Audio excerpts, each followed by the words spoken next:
this place.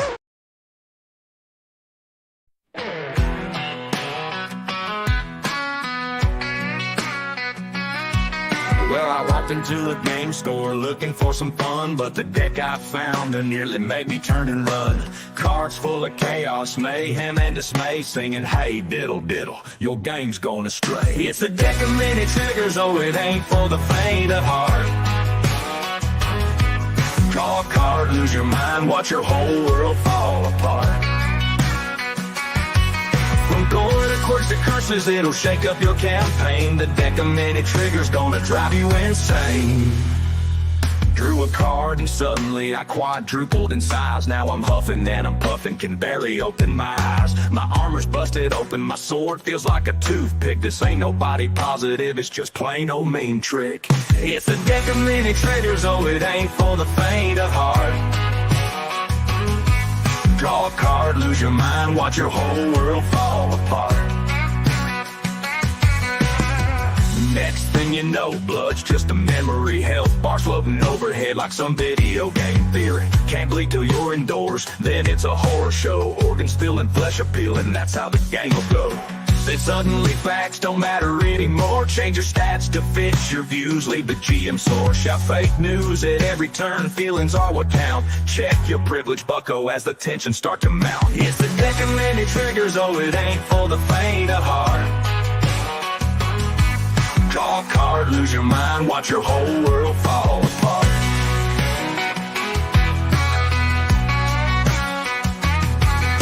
Now I can't touch no one, kept 6 feet away. Can't shake, can't high five on this cursed game day. And don't get me started on giving away all my loot, leaving me with empty pockets, no chance for pursuit. Some effects are so spicy they might clear out the room, talking about identity, privilege, and doom. But we're here to roll some dice and slay a dragon or two, not argue about real life, that ain't what we came to do. This deck's got more triggers than a gun show in Texas, stirring up more trouble than a tornado in Kansas. From PC culture to gore galore, it's one wild ride. Better buckle up, partners, and take it all in stride. So next time you're gaming and things seem too tame, just draw from this deck and watch your friends go insane. But remember, partner, when you're feeling triggered and sore, it's just a game after all, don't take it too serious, y'all.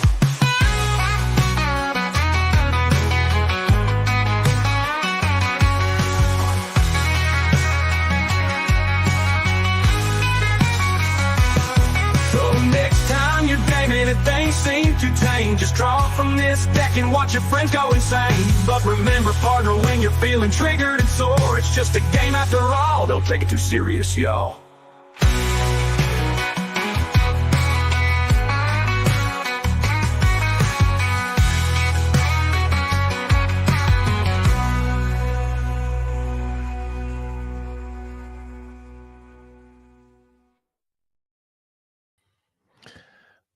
More triggers than a gun show in Texas.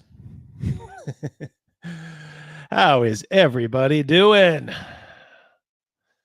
like we have a lively crowd already. Almost 50. Let's give them a little what for.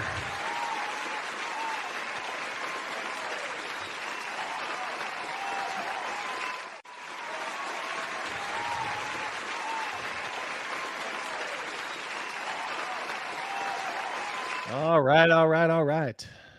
Who do we got in the chat here, Crazy Mouse? I'm seeing Chris Miller already. Snake Oil, Disco just hit you up. Oh, nice. Ooh, Disco. Mac, Jeff Hatch, Jeff from Dencar. Very nice. Cobenizer's here. Disco Barbarian starting us off, $5. Yar Dog Brothers and Sword Sisters, ready for my weekly dose of sanity. Ooh, I can't believe only 10 people have hit that like button after that song. Yes. Thank you very much, Disco Barbarian. And thank you to the Red Room who made that, not only that song, obviously everybody knows the Red Room is AI unapologetically. And they used a AI song creator and then like an AI video creator. Did they not, Matt? They did. Little backstory on the creation of that. Thanks for having me on, by the way.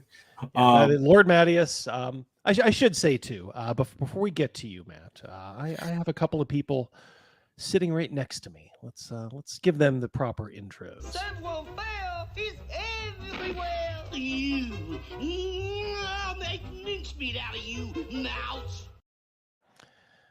The man, the legend. Greetings. Squeak, Squeak, squeak. squeak, squeak. Of course, Crazy Mouse, and sitting right next to him, to my left.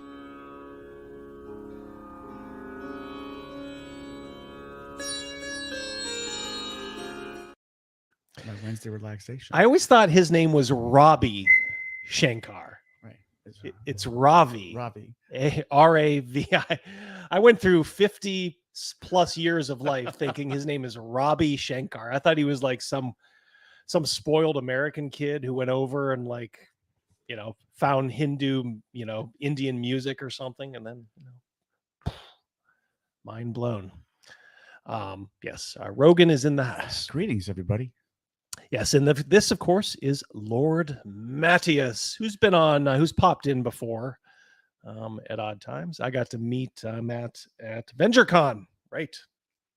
Yeah, I played in your Dragon Slayer game, which was a lot of fun. Lots of Which fun. took place in the same universe as the Otto and now Rorik adventures. So yeah, it's the same time, just a different place. So it is, shall we say, it is canon. Nice. Disco Barbarian, $5. Was it Suno? I've been having so much fun with it. I'm not sure what the Red Room used. But I know one of my subscribers did a song commemorating the passing of Roland in our live play using Suno. That was awesome. Yeah, awesome. so we'll play that Awesome. a little bit later on. That's Travis, wasn't it? I do believe, yes. Also, let's not forget to pour one out for the man, James Earl Jones, who taught us the riddle of steel. Yes, indeed. R.I.P. What a life, huh? Do you feel like me, like all these heroes that we used to know are like just like passing? Like He was 93. he was, and I don't doubt, like, yeah, he was passing, but still, it's like in your mind, you're thinking it's still 1985 or whatever. Right.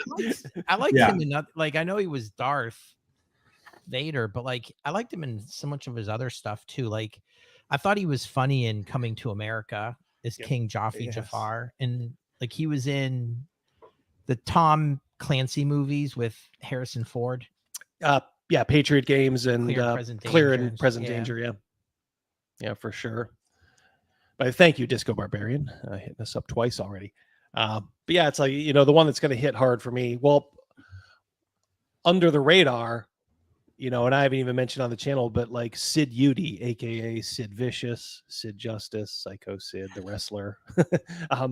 I really like that guy. I kind of rediscovered like his stuff over the last couple years, and then to have him just kind of die. He was pretty young though; he was like 63. But yeah, but like when Clint Eastwood goes, ooh, that's gonna. He's in happen. his 90s too, isn't he? Yeah, it's gonna happen probably pretty soon. Right. So oof. Yeah. Like I said, time marches on, and it's undefeated, is it not? Father Time is undefeated. Yep. Ooh, another super chat. Mac Thompson, $1.09. Is it Matthias? I thought it was Mateus. Ooh, how do you pronounce it, Matt? I get this all the time. It actually was originally Mateos. It's a very long story. Dude used to call me that, and then he found out I played D&D and was the dungeon master in our gaming group. So then it became Lord Mateos. I didn't know how to spell that when I got my first Yahoo account, so I wrote Mateus, and that's how I pronounced it. And then Vendor just started saying Mattias, and everyone else started doing it. So I'm like, hey, whatever, I don't care. It's me. That's the way to be. If you're one of those people who are, and I think there is one at like where I work. He's a Matthew, and he requests people to call him Matthew, not Matt. That's a good way to guarantee, especially when you're younger, that people will always call you Matt. Okay, well, absolutely. When you show like some a weak point in your armor, they will strike. Yeah. Yeah, the Ultra American TTRPG are good to see you here, my friend. $2. As a real autistic adult, I approve of this deck. Yes. Well, let's talk a little bit about that. So, What deck, you ask? yes, what deck? Well, I'm scratching. I have no idea. you hopefully saw. I may have something here too. Gotta put it up here. Let's see. Oh, we'll add this. Come on. Look at Double D not being ready. So we were two small cogs in this project, were we not, Matt? Yes. The deck of many triggers, and I think the lead is this man, Lord Matthew. Yeah. It's evolving. It's evolving. Yeah. So one day, once upon a time, our friend James Neckbeardia, who's a super dude, one of the few YouTubers, although he doesn't really do too much YouTube now, but he reached out early on and was just very genuine, very polite, very nice, and started to like ask me things and include me in things. And I was just like, dude, man, this guy is like really interesting and a really nice guy. So I will, as they say, go into business with him anytime he wants. Yeah, he said, hey, we got this idea that instead of the deck of many things, Patrick Demo, you are hereby admonished, my friend. Good to see you. Yeah, he said, hey, let's do this deck instead of the deck of many things, because I think that might have been when Wizards of the Coast, they were kind of relaunching that. He's like, let's do the deck of many triggers. I'm like, what? He's like, yeah, we could all right. We'll be as purposely offensive as we can, to the point of we want people to actually print this and be able to take it out. So I'm like, hell yeah, I'm game. Was that much your the same with you, Matt? Yeah, I have been talking with James for a year and a half now. He and I just bouncing ideas, alternatives to, I'll just say, the standard D&D RPG commerce, what is typically done in this industry, a particular website, which shall be nameless because of their hostile marketing clause. But we've been bouncing ideas and talking, and I want to say publicly, James is just a dynamo of energy and just ideas for harnessing the web and marketing and all this other stuff. I think he's just very professional, and I really enjoyed working with him. So when he mentioned this to me, I didn't even think twice. I was like, yes, I love a good meme, I love a good laugh, and Lord knows, the industry needs one. So let's do it, I felt honored, to be part of it. So, we kind of had to put the team together. So if you guys are wondering, these are the members of the team. And if you follow James on Twitter or X, you probably know this already, but our artist is an African man, Tarmhel.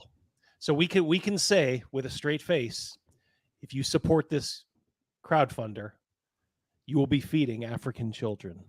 It's true. It's true. We're very diverse. Yeah. Now, he may be white, and he may be living inside. He's not living in the Congo, but Squalor. Hey, in squalor. But as you can tell by some of the cards you're going to see right now, he's a really good artist. So before we get any further, if as we're talking about this, if this looks good, I believe I put Cal, double check for me if you would. I believe I put the link to the crowdfunder in the description, and you're going to want to go to Giant Slayer Games, and you will see it. It's right on the splash banner there. In fact, I'll tell you what. Let's. It's there. Yeah, let's. I'm going to put this up right now. Share it with the audience. Yep. So this is the page. Now, listen, guys.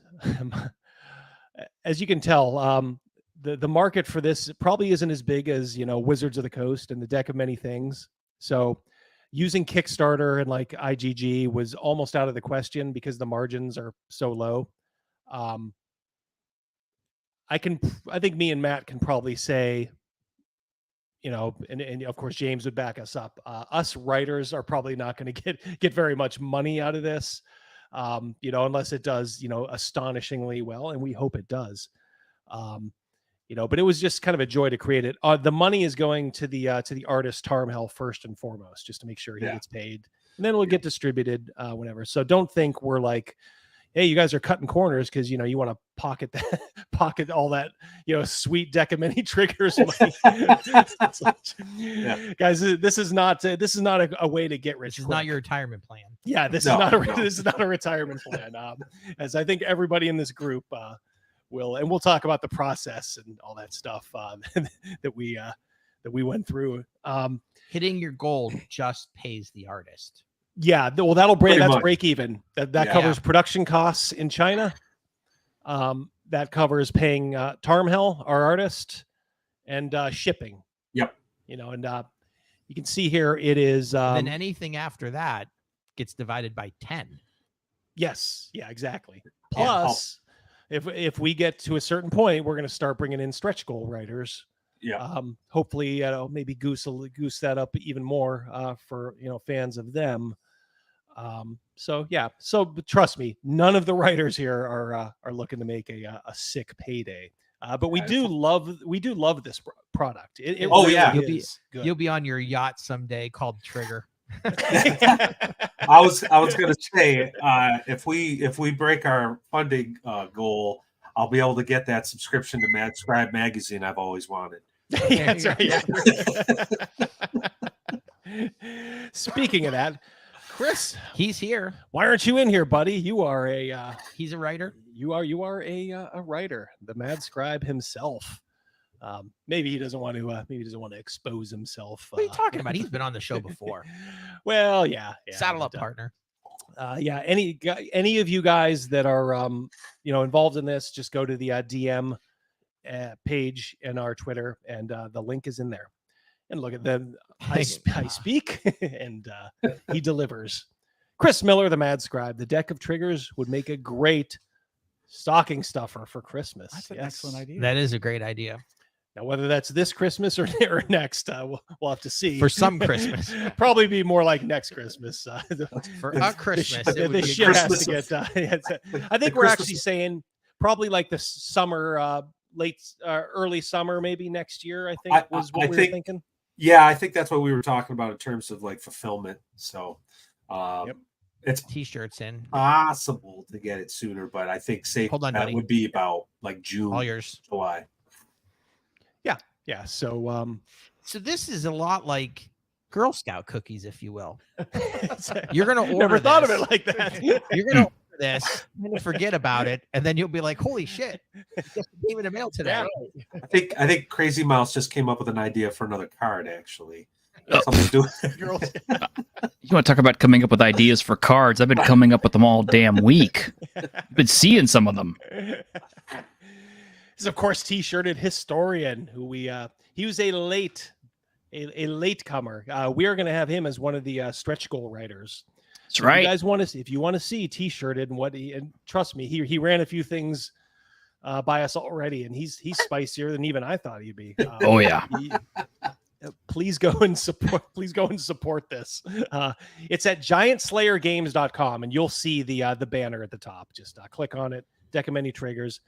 It will cost you, for the most part, $55, and we say that unapologetically because shipping is freaking expensive. Really expensive. and just to be clear, it's like, we're really not going to be making a whole bunch of money on this. In fact, I think most of us who were part of this have already backed So we're pretty much paying ourselves if we do break even. Yeah, I'm gonna actually order one just to kind of follow the process through myself here. Put my money where my mouth is, as they say. Right. All right. So let's I'll tell you, let me stop sharing that and let me instead show you guys a little taste. You guys can wet your beak just a little bit. All right, so this is, That would be the Thin Mint version right there. it's the Thin Mints. Yeah, this is James from Neckbeardia. Now, what you can do is you can use these cards in your game. You can it might throw things in a tizzy, but we kind of design these like, all right, let's make them at least a little bit workable. Yes, they're humorous. Yes, the art is pretty much, the main selling point. But you will get this in a nice, beautiful box, embossed. It's going to look fantastic. And by the way, later on, I am going to be autographing my card and giving it away to one of you lucky knuckleheads. So stay tuned. Gotta stay tuned. We're gonna banter. Hopefully, maybe some other people will pop on. I got a Scott Garibay video lined up. Oh no! Yes, you guys. Oh, yes. You guys can help us decipher this. This is actually the first time I get to hang out with Lord Matt. How are you doing, dude? I'm doing well, man. How are you? Tired, man. Tired, but I'm here. He's hanging out with you guys. Look at this. He's a stretch goal rider, and he is here. That is why I love T-shirt. Yeah, very dedicated dude. Yeah, if you remember a T-shirt, hit me up if you want me on the Saturday stream. I would love to come on, or the Tuesday. You do Tuesday, right? I do Tuesdays and I do Saturdays. And if I may pitch my show for just a moment, please do, because we do have a guest on Saturday that people are probably going to want to check out.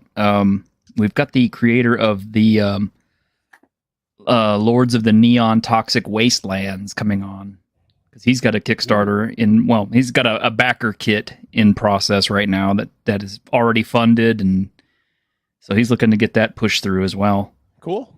That'll be fun. Saturday, you said? Yep. All right. What time is it? 5, right? Is it usually?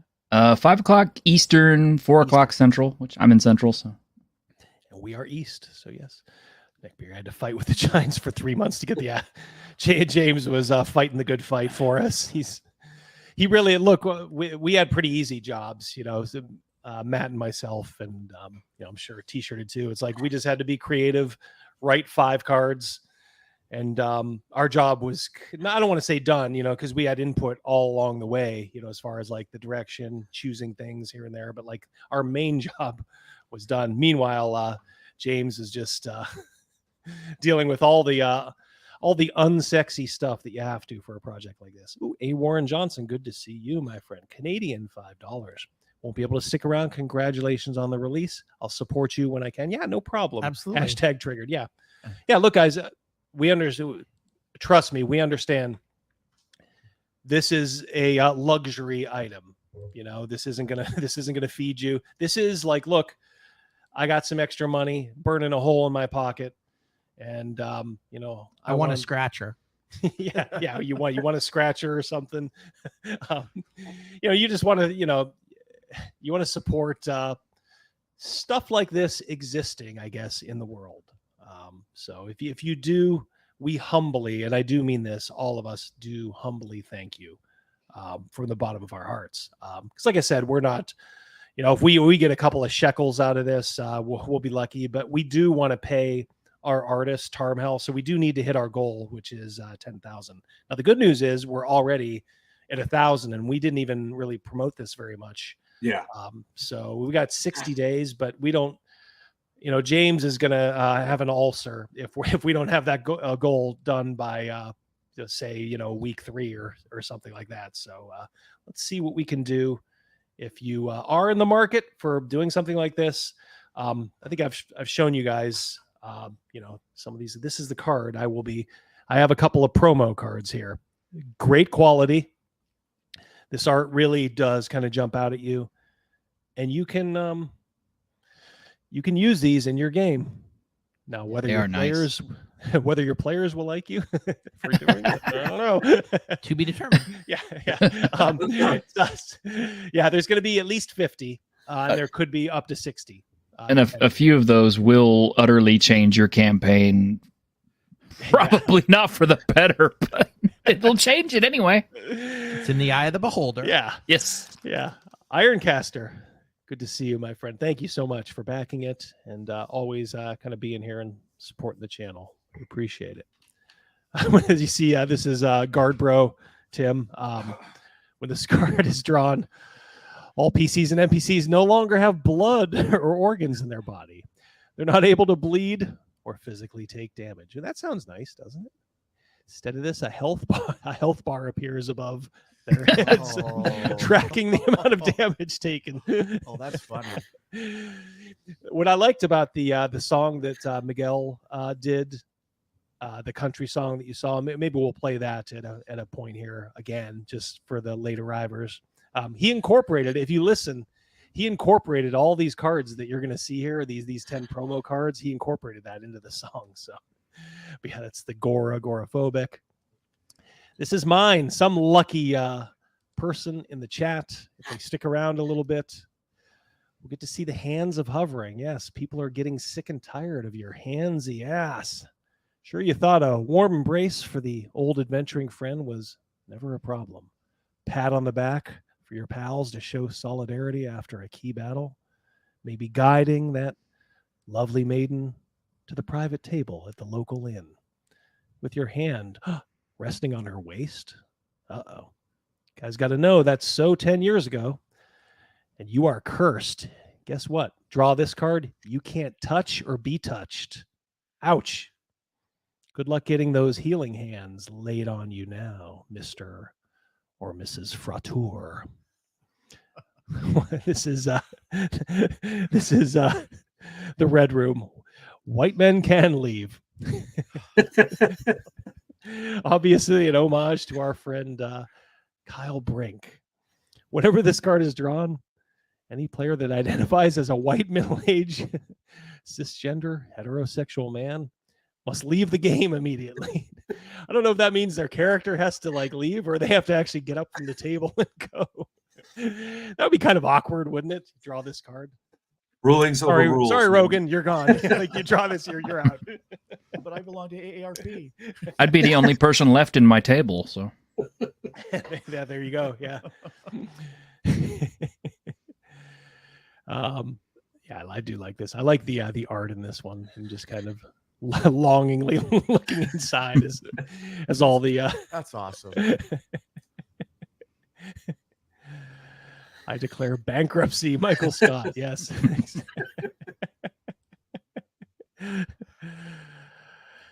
Here we go. Oh, do you want to handle this one, Matt? Yeah, your best luck. I love this one. This caused some chaos behind the scenes. This your body swells huge with fat, pushing you up a size category and providing you with a +2 AC, +3 hit points per level for as long as you are this fat. Your movement is halved. All physical actions, strength X con, have disadvantage. If you're subjected to frightened condition or take a dash action, you must roll a con save, DC 12, or immediately die of a massive coronary.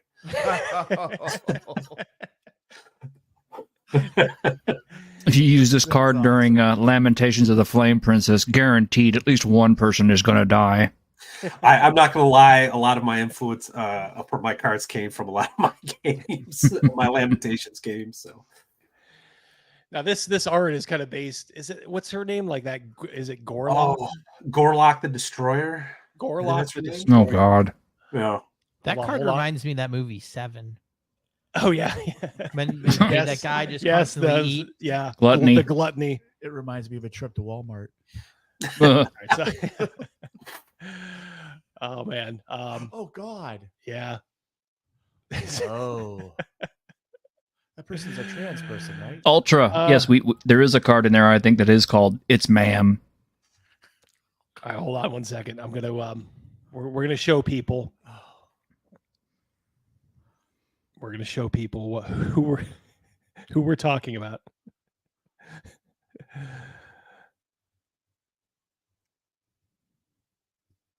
Boom. That's her.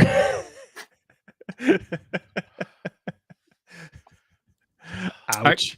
I got to give her props though, because as ridiculous as she is, she has get a lot of social media attention. I mean, she's in like commercials yeah. and stuff. So she parlayed them unique looks into something at least. That's that podcast you bring up. Yeah. The one where they get like OnlyFans. OnlyFans girls. She's not like an OnlyFans, is she? Oh yeah, she is. Oh my lord. There is no way. She has you know, the subculture for that kink. Yeah, she's Oh my lord. she's on Wow. There I is didn't even know somebody that. for Now everyone. I'm triggered. Yeah. I was gonna say. Just imagine she sat on your face, she'd break your neck and your jaw and your nose. Yeah. Reminds me of Bobby the Brain Heenan. He always had a bad neck, and it's because somebody tried to do like one of those like atomic leg drops like Hulk Hogan, and they missed, and their ass like hit his head. Oh. He's like, he Oh, had yeah. neck problems the rest of his life. That's right. Pizza the Hut. Disco Barbarian. It's like I'm sorry, I don't normally hang out with women where I've got to throw some flour on them and find the wet spot. That's an oldie but a goodie. I remember that one from high school. 2 pages. Yep, exactly, Chris. Patrick Demo, $2. How can a podcast exceed a weight limit? I don't know. We did it, Patrick. Hooray. Yeah, so obviously, I'm not saying it was completely based, but I'm sure to cover Tarmhell, inspiration was taken. We'll say it's 60% Gorlock, whatever is legally allowable. But yeah, this is your best life. Now this one caused some hurt feelings, not based in and of itself, but it kind of led to a side conversation in our room, and feelings were hurt. And we actually had one artist kind of walk away and say, "Guys, I'm out. this thing it's too hot to handle." We're like, "We don't blame you. We don't blame you." I have a card. I can't say anything, but you got to buy to find it. That one is going to trigger a lot of people. I think it's very topical. Yep. At least it was a few years ago, anyway. Yeah, keep in mind. Yeah, we each of us have four other cards, in the hopper that Tarmhell is hopefully working on as we speak. Disco Barbarian, $5. LOL. Clearly never in the military and had to take one for the team. Ouch. Yeah. Yeah. Yikes. Well, that's how you get the pretty girl is you got to go talk to her ugly friend first. So, got to work your way up. that's right. Absolutely. All right. So we got the grog card. This is Bill Sylvie, the dungeon delver. I kind of admit I was a little surprised. Like, oh, Bill's going to be in here. He's such kind of an old head grognard, but he's pretty funny. Wrote 5 really good cards. This is one of them. Yeah. Like, I love that art. God, that's so cool. Danger here. Yes. This is Grimm's, right? Yeah, it's one of Grimm's. Yeah. I do like this one. Your aposmatic plumage warns everyone, friend or foe, to stay away because you're poisonous.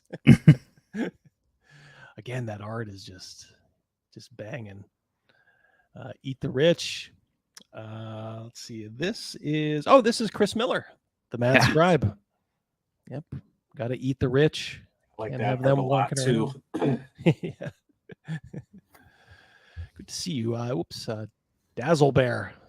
Double D, good to see you guys. Remember, this is looking good. If you're getting a little taste Dazzle of this, beef. Yeah, Dazzle D. Oh, Dazzle Beef. Yeah. Sorry about that. Dazzle Beef. Martyr of Valuables. This is Patty's from Patty's Parlor. That's an odd one, but I like it. I like him stomping the head. That's a really good. Your eye is like drawn right there. Your character, when approached by bandits, this character will relieve themselves of any and all valuables on the person to appease the less fortunate. There's a 50% chance the bandits will leave peacefully and immediately upon receipt of the goods, or will mercilessly murder the character if possible. This is like paying off your attacker. Again, I like that one. And I think we finish up with Job, If you guys follow Inappropriate Characters, Job, Florida Man RPG was on there for a little while. He finishes off with Neurodivergent. That one's a good one. Yeah, Job is a little spicy. He does not give two Fs about anything. So he's one of my favorite authors from James Radji's Lamentations crew. He wrote the Book of Antithesis, and most recently a rather spicy Black of Night. Yeah, the Black of Night, which, well, I can say it's very spicy. Oh yeah. I'm not sure what I'm allowed to say, so I'm not going to say anything. Cannibalism is fun, among other things. Yeah, I've talked to him off screen, a couple times, and yeah, like I said, he's like, F it. He's like, I don't care. Yeah. He's like, I really don't. So I'm like, oh, cool. Yeah. You guys can see some of the beauty shots here. This is a pretty good mock-up of what the box is going to be, and the back of the cards too. We're really proud actually of the way the back of the cards turned out as well. Yeah, we went through quite a few iterations too. Like that, initially we were going to do that tin, but and again, this is a credit to James' doggedness to make sure this gets done right. And when he got the mock-up, it's like, this looks like piss yellow. This doesn't look like gold. We're not doing it. And then we got this, and this looks so much better. I love it. It's like such a quality product. You know what I mean? Oh God, yeah. It's he stuck on his principles, and yeah, this is right. Now I think we originally maybe we're leaning towards a metal tin that would have just cost way too much more money. So it's like these kind of boxes, you've seen them before. They're very nice. And look, we're all gamers. Half of us are autistic anyway. So, True. If you buy this will be pristine, so it's like there's no problem there. It's going to be a sturdy box. You're going to get guaranteed 50. If things go well, who knows? Maybe a little bit more. There's all the cards together. And then I think we just finish up again. Nice little beauty shot there. And again, what you guys don't understand is it costs like it costs James money to. That's why he's kind of sweating a little bit, because he's got some upfront money here. So whatever goes, the money's going to the artist first, and then it's going to James to cover all his costs, and then Nick and then Laser it'll Beam, be, yes, I it'll too be love on a good ours, yeah. sturdy box. Yes. Oh yes, Especially if she lifts weights. nice and muscular. Yes. Squeeze Yes. me. So now you're kind of a latecomer, T-shirt. We'll get your reaction in a moment. Okay. It's like Lord Mattias, Matt. The process of going through all this. How would you describe it? Frenetic. I sometimes felt, and this is by no means a criticism, but I'm like trying to keep up with James. Like he's just like, okay, then we're going to do this, and then we're going to do that. Meet me here, meet me there. And then just going back and forth, taking a look at things. I know at one point, in fact, my best life, my card actually overlapped with something Grim Jim did. So then we had to rethink certain things. And this, I feel like, and James was trying to corral cats, trying to get us all on the same page and all that sort of thing. Chris said it as you were saying it. Yeah, almost yeah, exactly. But we got it over the finish line, So, and I'm excited. I think this is a great looking product. I'm so happy. I'm happy to be a part of it. So, on a selfish level, I'm hoping everyone buys it, and so we can get it over the finish line and have it be successful, so that I can go around telling people I was on a crowdfunding project with these people. Because it was such a great opportunity to talk to everybody, but it was kind of chaotic in the backdrop. So there was some drama. Without going into details, there's some drama. There's some backbiting, some hurt feelings. Yeah. Some people like me and Matt, and people like Chris Miller, that we're all just like, all right, guys, let's just do some business here. Let's not. We're shaking our our proverbial heads like, yeesh. Yeah. But we all came together. Yes. And like I said, I credit again to Miguel. I believe it was him. I'll say Sylvia just in case she had something to do with it too. Of the Red Room. You guys, of course, most of you know them. Mortaret.com. It's the Red Room spelled backwards. They were a part of this project, and they made that beautiful like Suno AI country song, and the video too. Yeah, that started off actually the other day, and they did this like real quick, within 24 hours. The other day, Giant Slayer Games and I were like just riffing.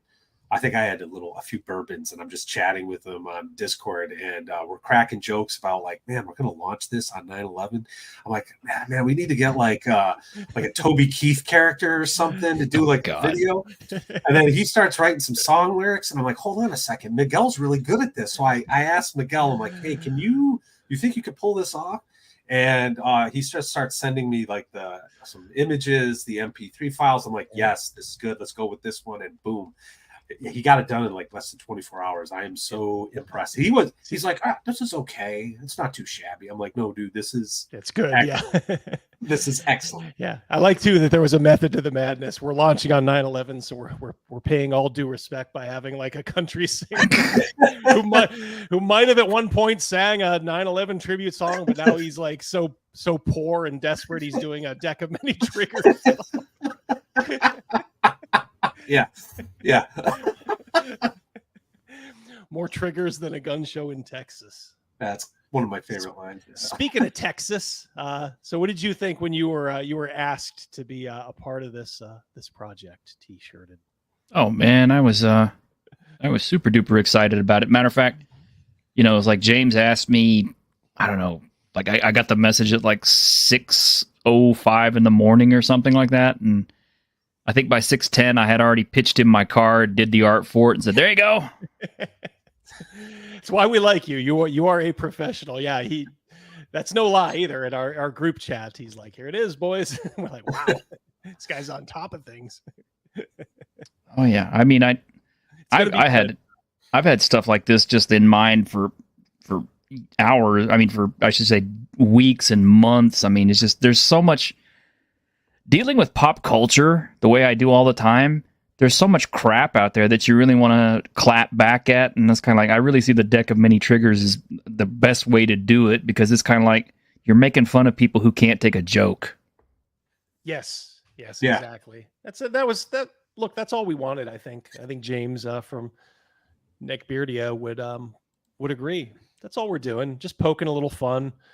Nobody's, going to get their jimmies rustled over it. Well, I'm sure some will, but good Lord, it's all those are the kind of people that would, complain about anything. So, but yeah, don't go to a comedy show. Yeah, exactly. Yeah, it's like we didn't target quote unquote anybody specifically. These are just kind of like trends we've seen in gaming and, as T-shirt had said, in pop culture that we just kind of wanted to poke fun at. That's all. Ultra American TTRPG are $2. My card would be an eagle, the U.S. flag blasting. That's my man. That's why he's the Ultra American.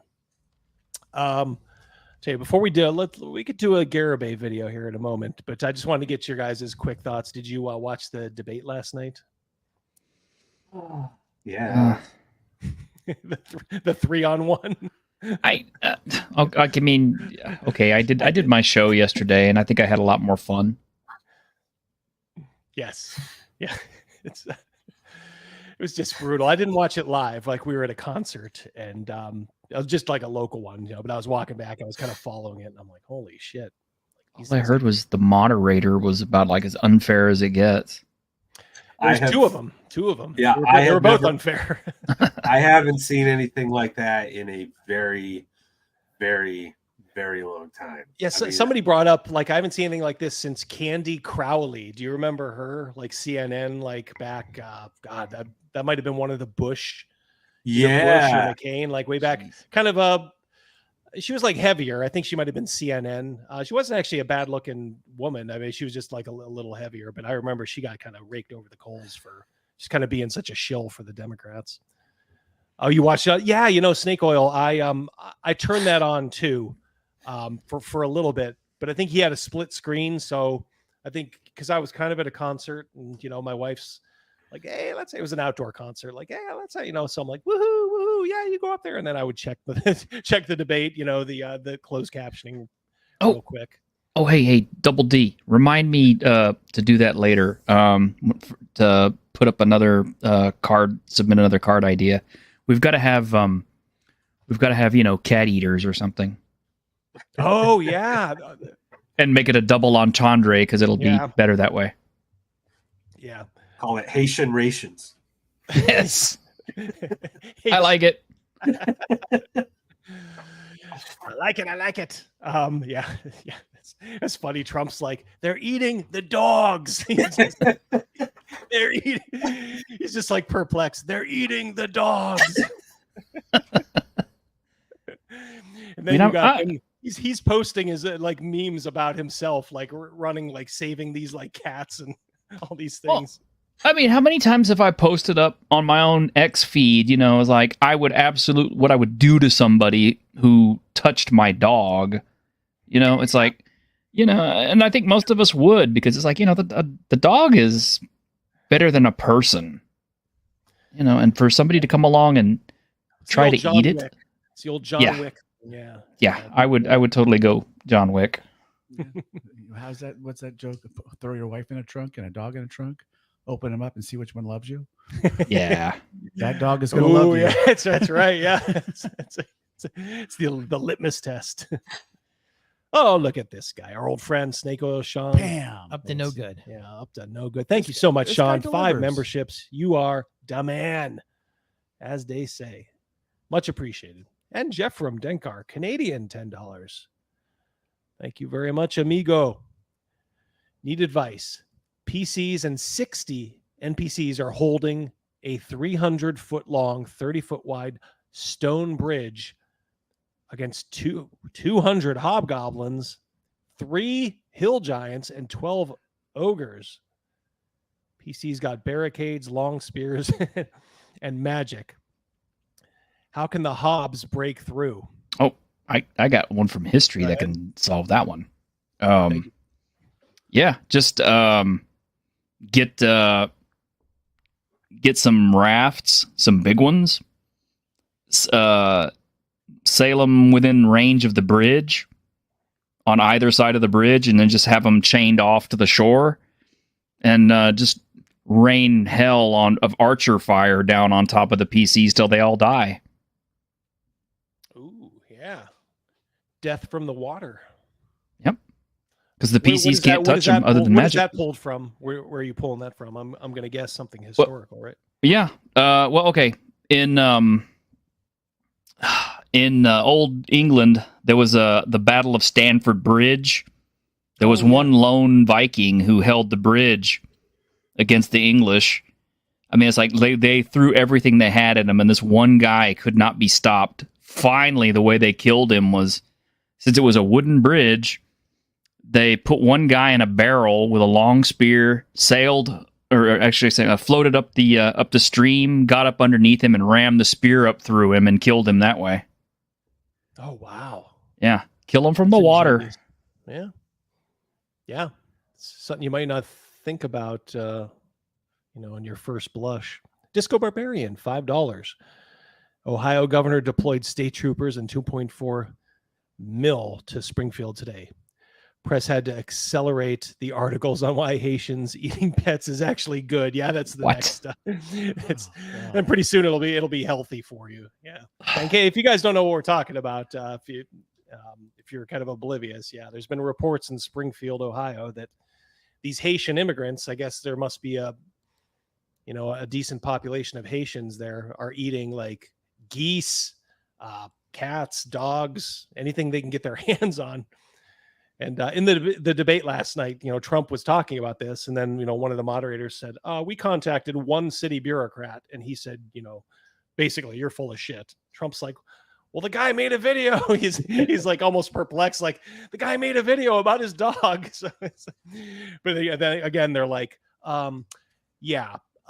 we contacted a bureaucrat. It kind of demonstrates how far the media has fallen. They make one phone call to a public, bureaucrat, and then just take his word for it and say, "Oh, okay, yeah, that fits our narrative. Thank you." Yeah. we want to prove Trump wrong. Well, I guarantee you that he's going to be at least partially true. We know he's partially true because some of this shit is going on, just based on some of the videos we've seen.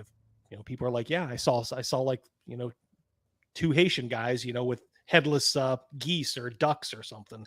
Yeah, there's someone put something out on X actually. I think Jeremy from the Quartering actually put it up on one of his videos today. It's a recording of a 911 call or something like that, where a guy was just driving to work and he saw 4 of them grab 4 geese, put them in a Jeep or something or a Toyota, and drove away.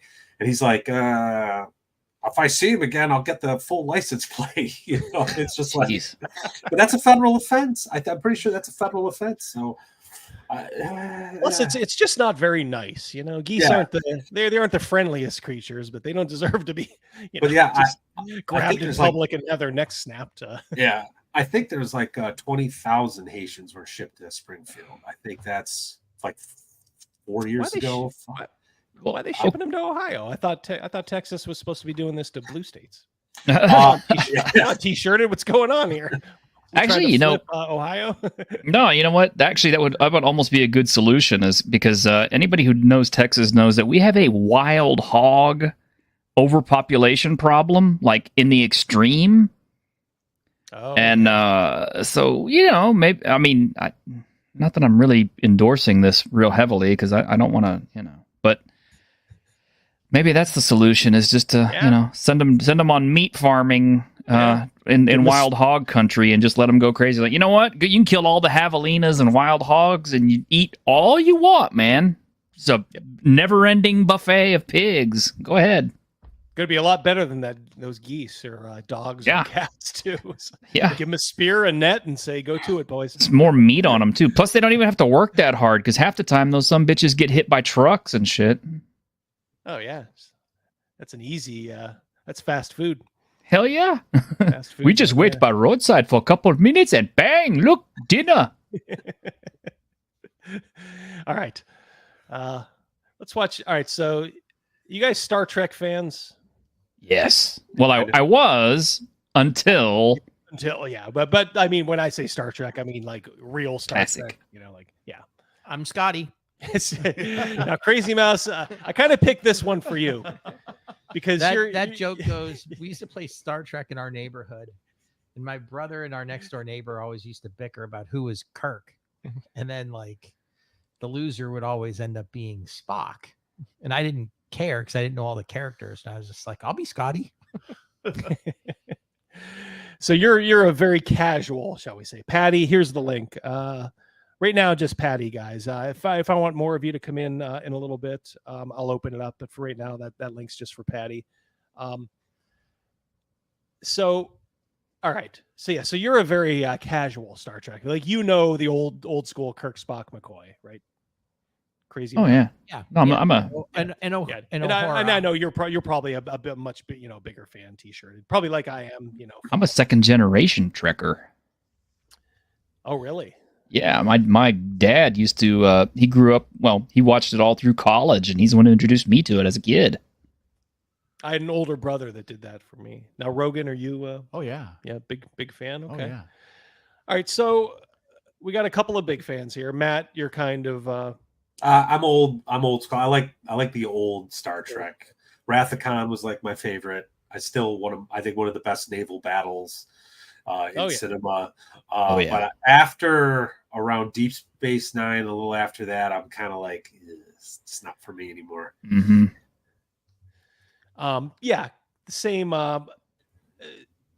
here. Like I'm pretty much up to Deep Space Nine. And then we kind of had that conversation yesterday, actually. Well, I have been watching Enterprise lately, and I'm glad I kind of saved it because after what they've been doing lately, it almost seems like, boy, this Enterprise is like a fresh, new show. Is that the one with Scott Bakula? Yeah. I did like that one. I thought that was good. After first season, it got good. Yeah, I caught a few episodes back in the day, and then I'm like, maybe not for me. And then just kind of set it aside. Now I'm like rediscovering it on Pluto TV, and I'm like, boy, this is actually, compared to the shit they've been shoveling out lately, Oof. All right. So, did you guys know that Scott Garibay is a Star Trek fan? Oh no! You were going to say he was a red shirt, but anyway. Well, that too. But all right, he is running a Star Trek game. Let's see. I'm gonna have a challenge. If any of you guys can figure out what the hell is going on in his game, I will give you something. So let's bring him on here. Hi, this is Scott Garibay, and today we're going to talk about Star Trek Adventures, my current campaign, using the Modiphius 2D20 system.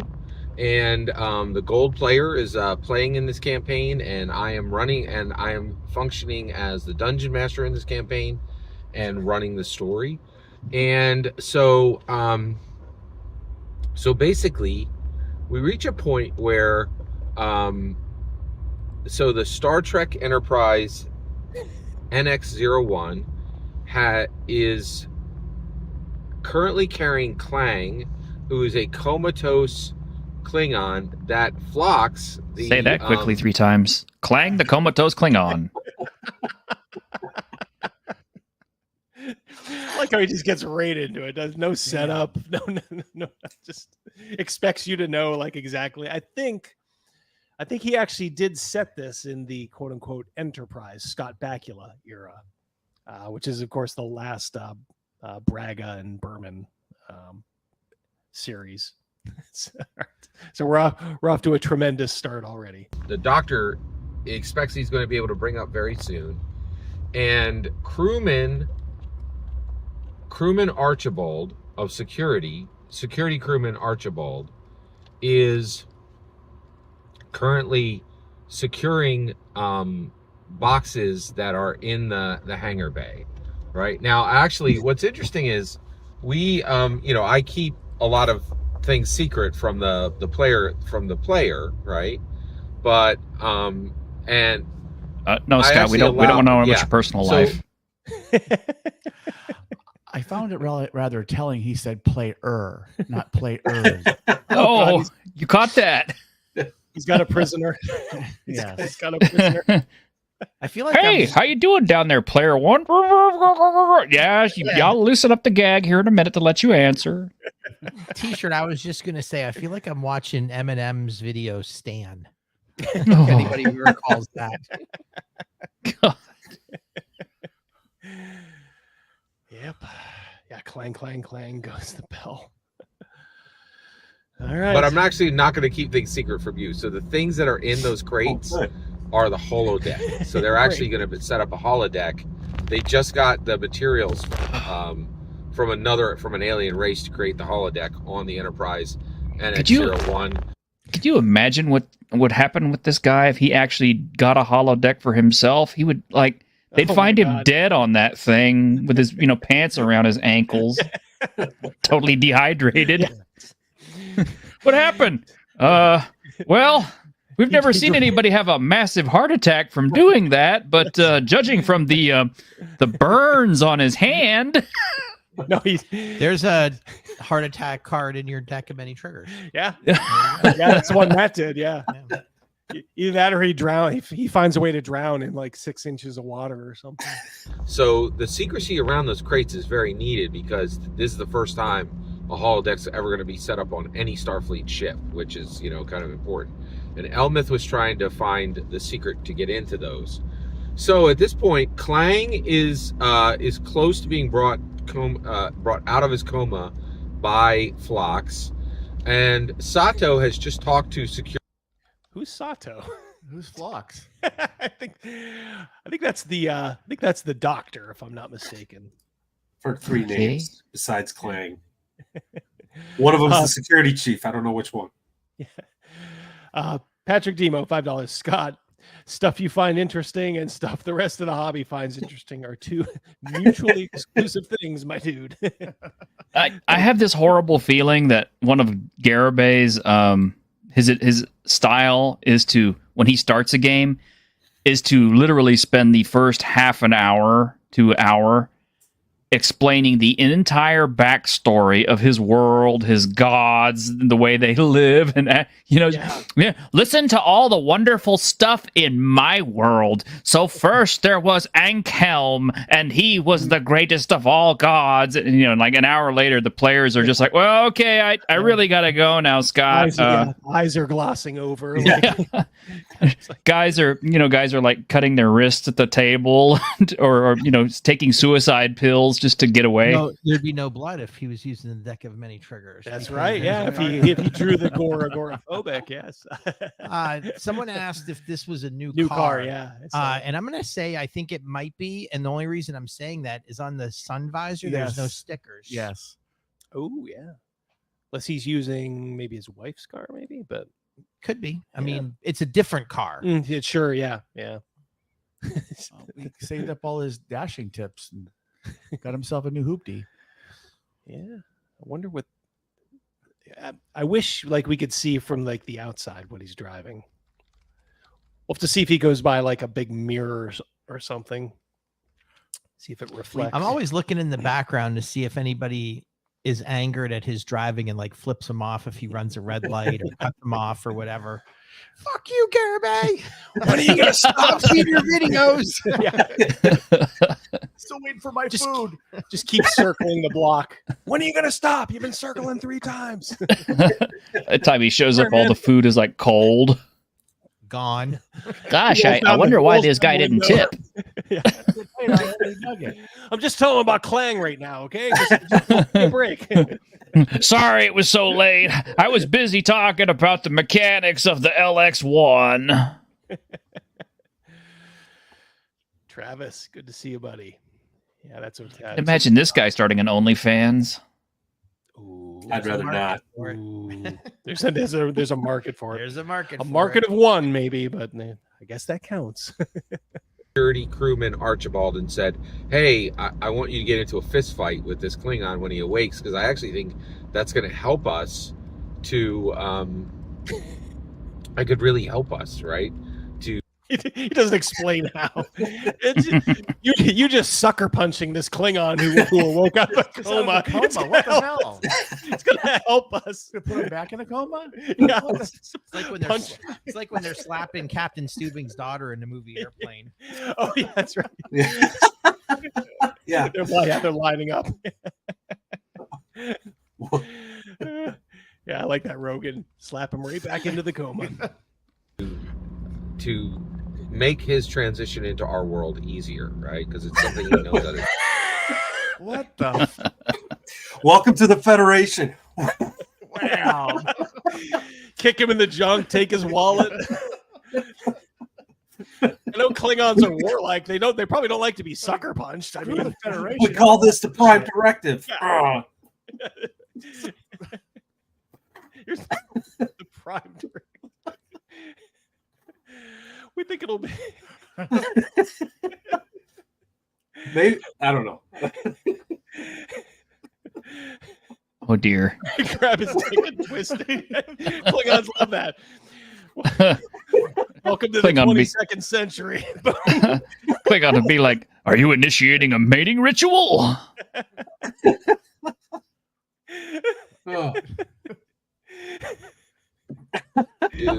It's something you can do. And security crewman Archibald turns her down to secure these crates in this hangar. And then at that point, things continue to go. Oh, and also Elmith, which was an Andorian Starfleet officer, asked to see the crates, but that request was refused. So at this point, Star Trek Enterprise NX-01 is heading away from Jupiter towards Saturn. Okay, and all of a sudden, oldest one in the book. Double D he took away my soundboard tonight, so I can't do it. They actually will be flying around Uranus looking for Klingons. So. On the bridge, crew come up and they're like, actually on the bridge they're like, "Captain, there's a ship approaching," and they don't know what ship. So they know there's a ship approaching the Star Trek Enterprise NX-01 pretty unusual. You know, they're not even out of the solar system yet, and so everybody's shocked. And the communication officer says, actually, it's we've been hailed. Where's my $2? Where's my food at?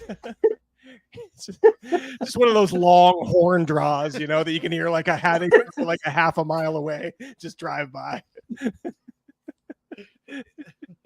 It's a Ferengi vessel and merchant Sov. So Ferengi merchant Sov, Ferengi merchant captain Sov.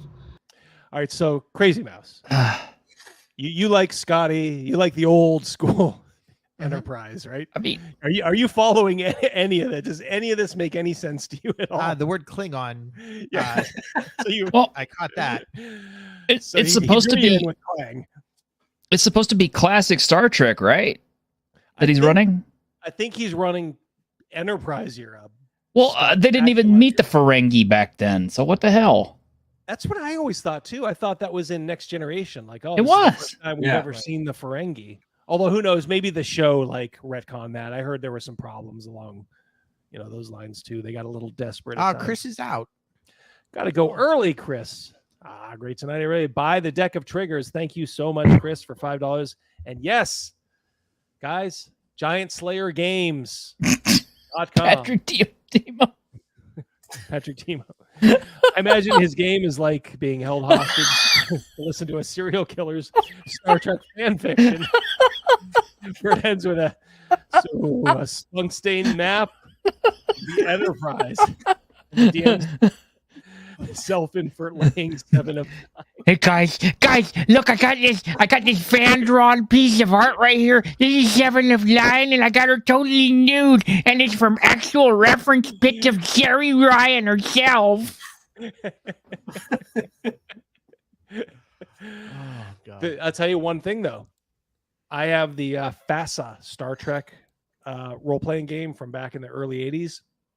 They gave you a blueprint deck plan of the old Enterprise. That was so cool. They gave you one, I think, of like a Klingon battle cruiser too. I just remember being totally blown away when I was like 13, 14, whenever I got it. I got that too, and that was a cool set. That was a good game. It's a really good game, yeah. Although most of the old Star Trek games and everything all suffer from the same thing. It's kind of like, you go out there with Kirk and Spock and everybody else, and it's like you get hit with a disruptor or a phaser, and it's like, well, okay, game over, thank you. Exactly. Everyone's playing the red shirts. On the away team. All the fun is, you can just kind of freestyle. You're going to die anyway. But I'll tell you, the starship combat in that game, super cool. Yeah. I used to play with my buddy Gavin Morgan. It was mostly like one-on-one because we were having trouble finding people, but we would play that and James Bond like all the time. And we would do like these starship combat things. Oh, it was so cool. So cool. The best starship combat game though is still Task Force Games, Amarillo Design Bureau's Starfleet Battles though. That is just the best. Didn't that I was wondering, did that kind of spring from the FASA game, or maybe I'm thinking it came before, and it was an unbelievable. It's still out. They still make it. Amarillo Design Bureau still exists. You can still buy it, but it was kind of like the BattleTech before BattleTech, and as far as this level of complexity and what you could do and everything like, because you had to allocate energy every single round to fire off all your stuff, and as you'd lose systems, certain weapons would become inoperative, and That's why I asked, because that's sort of the way, if you remember, the way the FASA is. Like every person has like a quote unquote station. So if like let's say Crazy Mouse is Scotty, like you control the engines and how much power to divvy out to people. Like, do you give it for the shields? Do you give it for the weapons? Sounds like Captain Sonar. I was just going to say that. Yeah, there is a little bit of an element to that for sure. You do have to kind of work cooperatively, kind of like you do in that game. Kind of like when in the movie Captain Phillips. Remember when the pirates are approaching and Tom Hanks has to keep calling down, like, can we speed the ship up? And like it's not like it is. It's total teamwork. Yeah, you have to work together. Yeah, that's a A good analogy. Yep, for sure. Mercurius, our old friend, Australian $5. Good day. Back to work this week, so I won't be able to catch the stream live. So good luck, chaps. Thank you very much, Mercurius. Good to see you here. As always, Snake Oil Sean, $5. When it comes to playing licensed properties, Star Trek, Star Wars, TMNT, Marvel, Firefly, etc., isn't it more interesting to play original characters? I always think so, Snake Oil Sean. And sometimes you can have the named ones as maybe NPCs if you're in that era, but yeah, I would always feel a little hamstrung, like, hey, we're going to play Star Trek. Ooh, I'm Captain Kirk. Crazy Mouse is Scotty. Yeah, always. Rogan, I guess you're Spock. Sure, why not? All right, we got our Sulu. We got our 3. Let's do this. Speaking of Mercurius from Australia, did you see that Ray Gun's the #1 ranked female breakdancer? Yeah, but the federation that's ranked her is the one that she and her husband made. Right. Yeah. Shameless. I didn't realize that. Yep. Hey, facts are facts. She can still put on her resume. Yeah, they don't ask how many. They don't ask how. They just ask how many. She has a #1 ranking, I guess. Brian James, $2. I just want my super chat over the Garibay screen. Well, you got it, my friend. Yeah, mission accomplished. Mission accomplished. All right, let's continue. Yeah, he's been stopped at this red light for an hour. Yeah, that's right. SAUV is hailing us and wants to meet with us. So this is actually first contact between human and the Ferengi. So the Ferengi have flown out of space and sent a ship directly to the Enterprise NX-01. So this is a major moment because this is first contact between the humans and Enterprise. Followed you on your location. Bring my fucking food. This is the first contact between humans and the Enterprise? What? I think he meant Ferengi in the Enterprise. I think he did too. Yeah, I might have meant it, but say what you mean. Yeah, come on.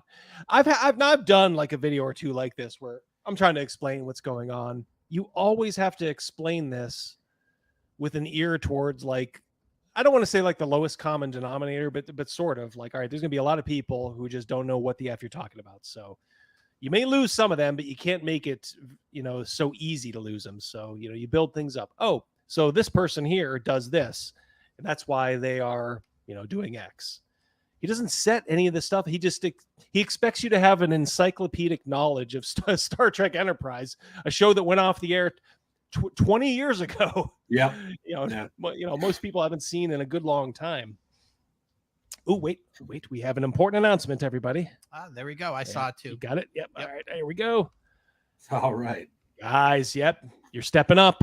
I think we were at 1,000 when we started. Boom. I'm gonna go up here, buddy. Yep. I'm gonna. Yeah. Where's the refresher button? Here, I'll get it over here for you. Yep. There you go. Yep. We have that, but we'll put the page up in a little bit. Yeah, but we refreshed it. That's what we're seeing too. Giant Slayer Games. Thank you guys so much for hosting us. Yeah, thank you. Now, by the way, guys, if you go over there, check out some of the other stuff Giant Slayer has. If you're in, kind of a shopping mood, they're part of this. They're running the crowdfunder. Obviously they're hoping like, hey, maybe some folks will, kind of look around a little bit, kick the tires and see what else they have. So definitely take a look. They're trying to be an alternative out there, for places like drive-through and all that stuff. Now, obviously they realize, that they're obviously not going to be able to do that, but sometimes big fires are started with a little spark. So give them a little bit of a spark, won't you? All right. Speaking of a spark between the humans and Starfleet, right? So kind of a big deal, right? So at this point, overkill Joe. Security crewman Archibald, right, is like, okay, well, I'm going to set up a security detail, and I'm going to send them to escort the Ferengi to a secure conference room where Tucker and Archer will meet with the Ferengi merchant Captain Sov and his number. It's like he's just rambling.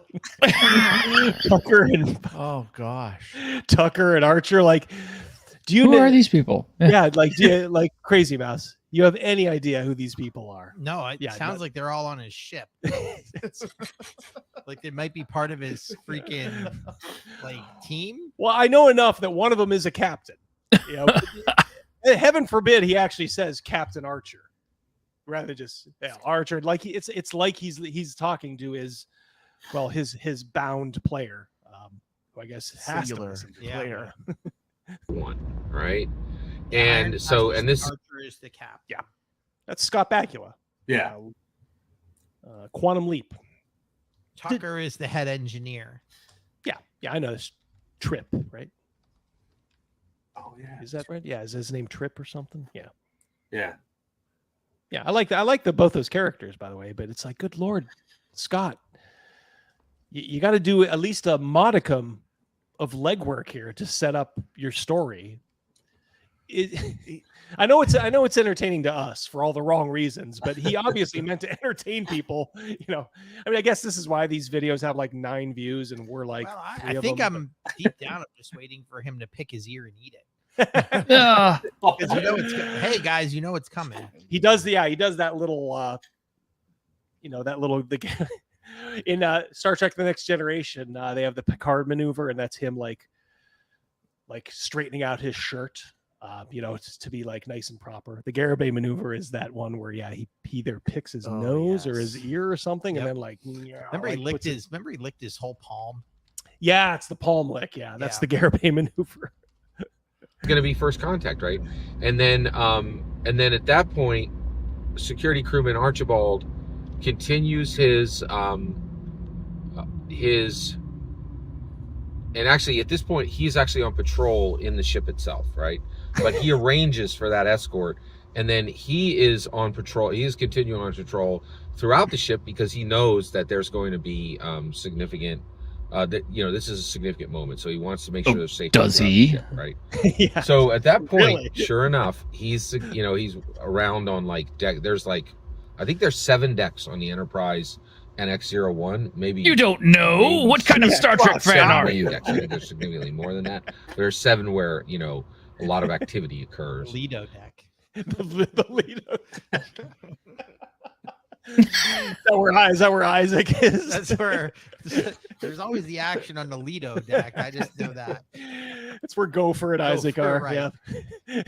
And so he's on like deck 3, and they bring in the Ferengi shuttle through I think it's Hangar Bay C or shuttle docking bay. This is important. Yeah. Which Crucial. That one was information. less subtle, but if anybody did know, he just went beard to mouth. Yeah. Oh, did he? Yeah.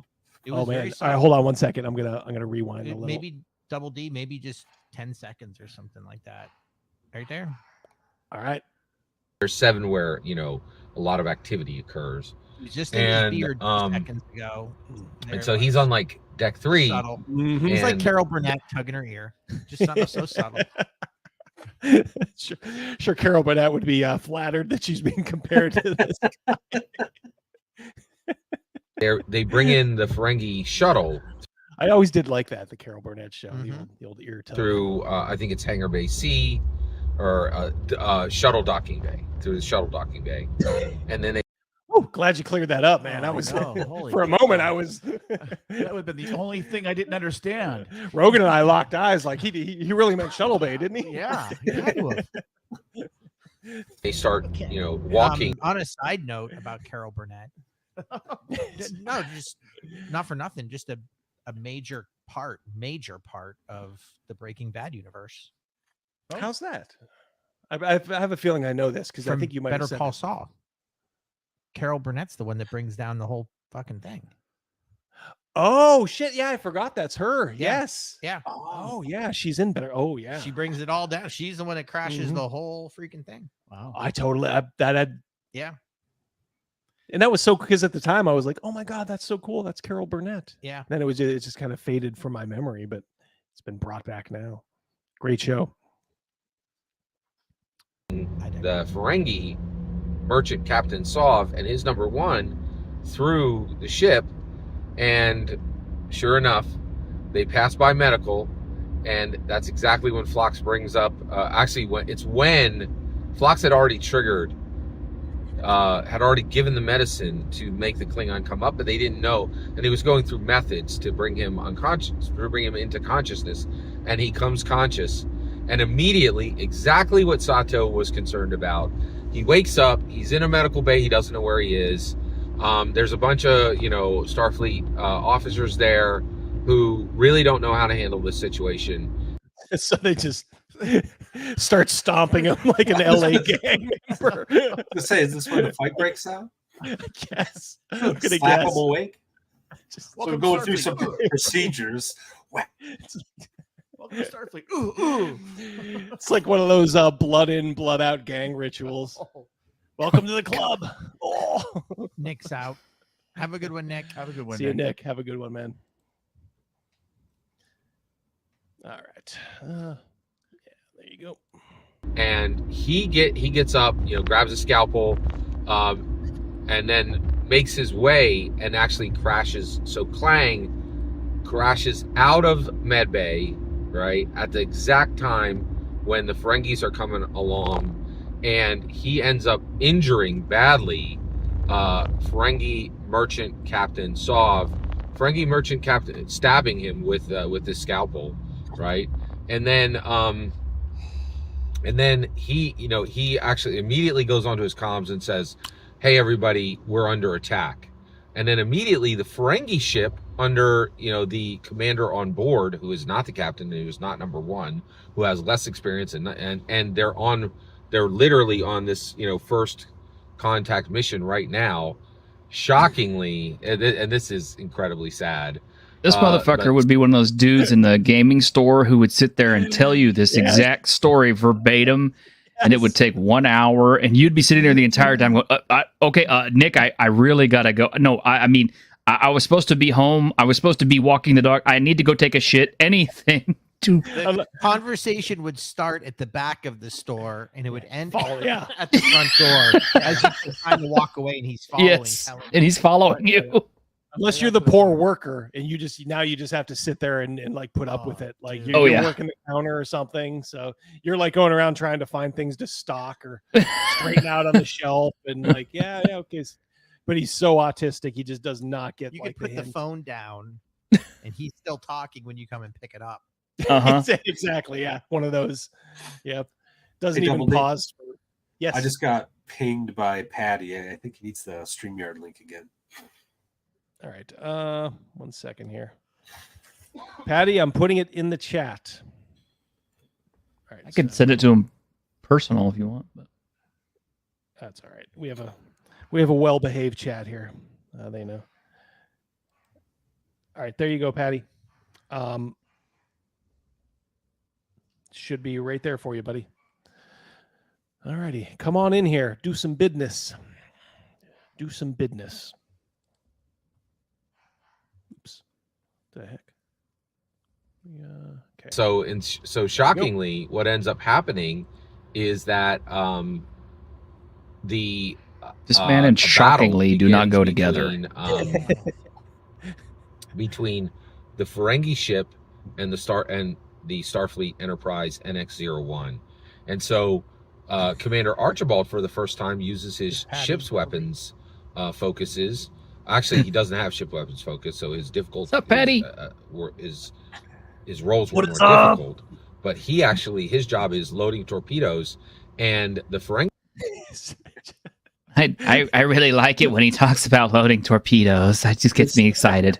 This kind of reminds me of when my son is trying to explain something to me in Minecraft. Yes. I was just gonna say that, Matt. It's like a 5-year-old kid who's been playing like he should, like all day with his toys and telling you about all the adventure he created in his mind, and you're like trying to get dinner ready or something. Yeah. Like, oh, keep telling me, honey, I'm listening. You know. That sounds great, buddy. I know. All right, I bud. know I'm paying the bills right now. I'm still. You don't listening. say. All right. And this is They did. Tell me more. This is one of those guys who goes, and so then we walked down the street. And, I think it was Pine Street. No, maybe it was Apple Street. No, I'm pretty sure it was Apple Street. And then I was going west, or maybe it was southwest on Apple Street. You're just like, finish the goddamn story, son of a bitch. Like watching your wife tell a story, and you're like, "Do we need that detail? Just move on, move Yes. on, Yeah, please. yeah. Let's go." Bullet points, motherfucker, and stat. Cliff Notes version, please. How you doing, Patty?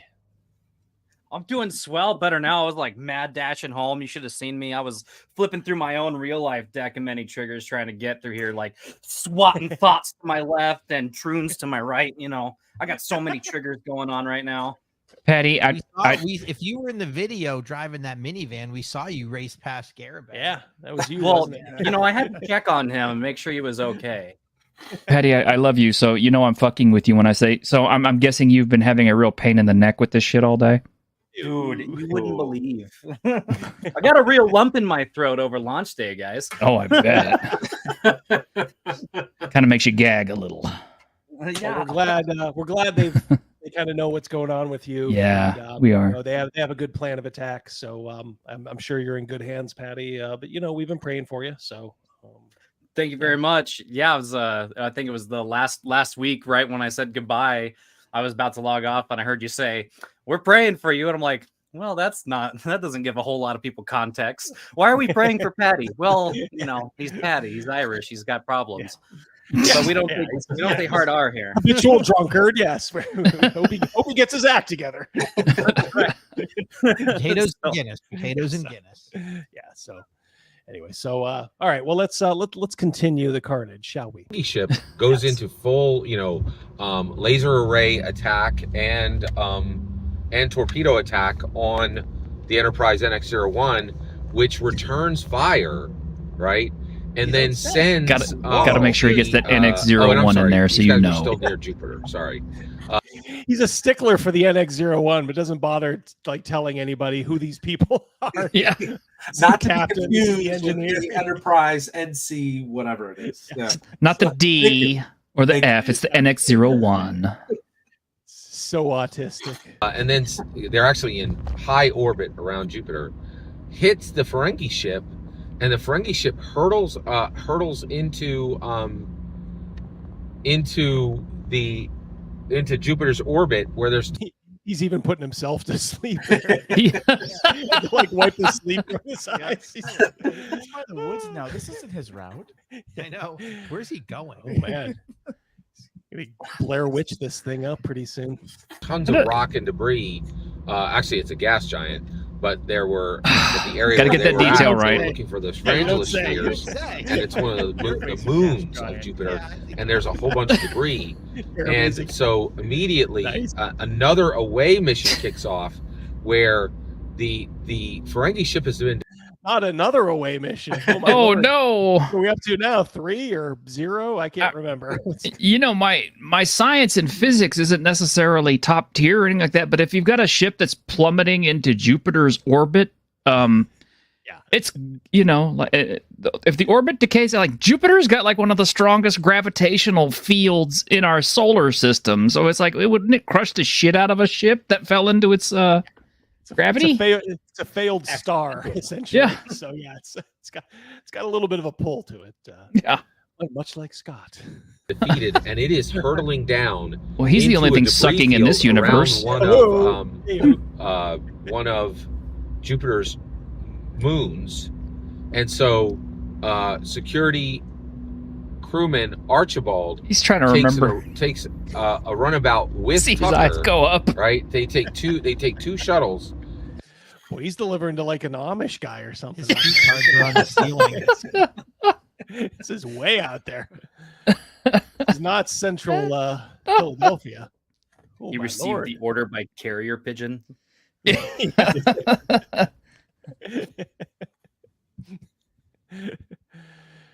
And they go. There are 68 people aboard. There are 68 Ferengi. Remember in the movie Elf when he goes to the office and the secretary? You're here to see Papa Elf. I feel like that the crowd is like her.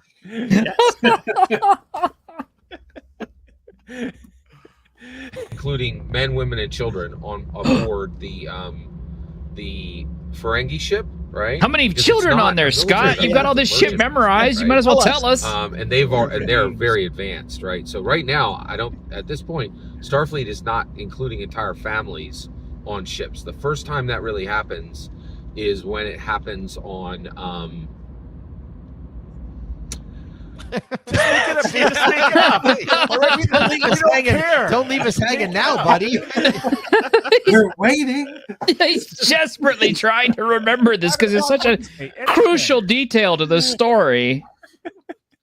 Which, by the way, including families on these military vessels is stupid to begin with, but I digress. Yeah. T-shirt. If this was the moment that we were at the comic book store listening to this story, that was our out right there. Yeah. Oh, I gotta go. Yeah, my Yeah. wife's cooking dinner. I think I have a customer coming. I got an order, an online order. I got to put together. I'm pretty sure I'm feeling my urinary tract infection kicking in. I better go pee. I'll be right back. I got to get a cake out of the oven. Well, I got to bake a cake and then get it out of the oven. But on the Enterprise from Next Generation. I'm not sure what the designation on the Enterprise's ship is. I think it's 1701D. Tell me if I'm right there. You're right. Why? You're right. You don't want to correct you. Just go on. I mean, what the fuck point is it? Is he's got this shit happening in the Enterprise era? Why does he care what's going on in the Next Generation era? It's like they're like what, like almost 75 years apart? This should be when you say it's not important. Just finish the fucking story. Yeah. Just cut my fucking hair, dude. this is like when my wife starts going on like this, I'll start shaking my head and I'll say, "Bring it home, baby, bring it home." That's what I would be saying right now. The fucking ice, Coke that he's got. He gets into the guy, the ice is completely melted and it's all watered. The goddamn dish is like The fucking milkshake, cold. The whipped cream and the milkshake's all runny. Yeah. And the fries are cold, and cold fries suck. I imagine he's still telling the story as he's walking up to the door to deliver the food. Hands it to the guy. Walks Exactly. Still telling the story. Well, look who we found. You did. Almost. He teased us. Atomic Shaman, you just have to connect your microphone and camera. You don't need a camera, but you just have to tell it. So just pop back in when your camera is all set. One of our stretch goal writers. I was just gonna say, if Atomic Shaman's here, probably got like 30 feds just watching the stream right now. Well, they better back the deck. That's good. Yeah. Hey, some of that government cheese. More than merrier. They might actually buy the deck. They don't ask how. They just ask how many. Yeah. Tell them to like and subscribe. We're all good. I don't You're right. If your feds out Any there. feds in chat. Your Why money's is my better food spent on the cold? deck of It was a Night Ferengi attack. If you're a Fed, type 1.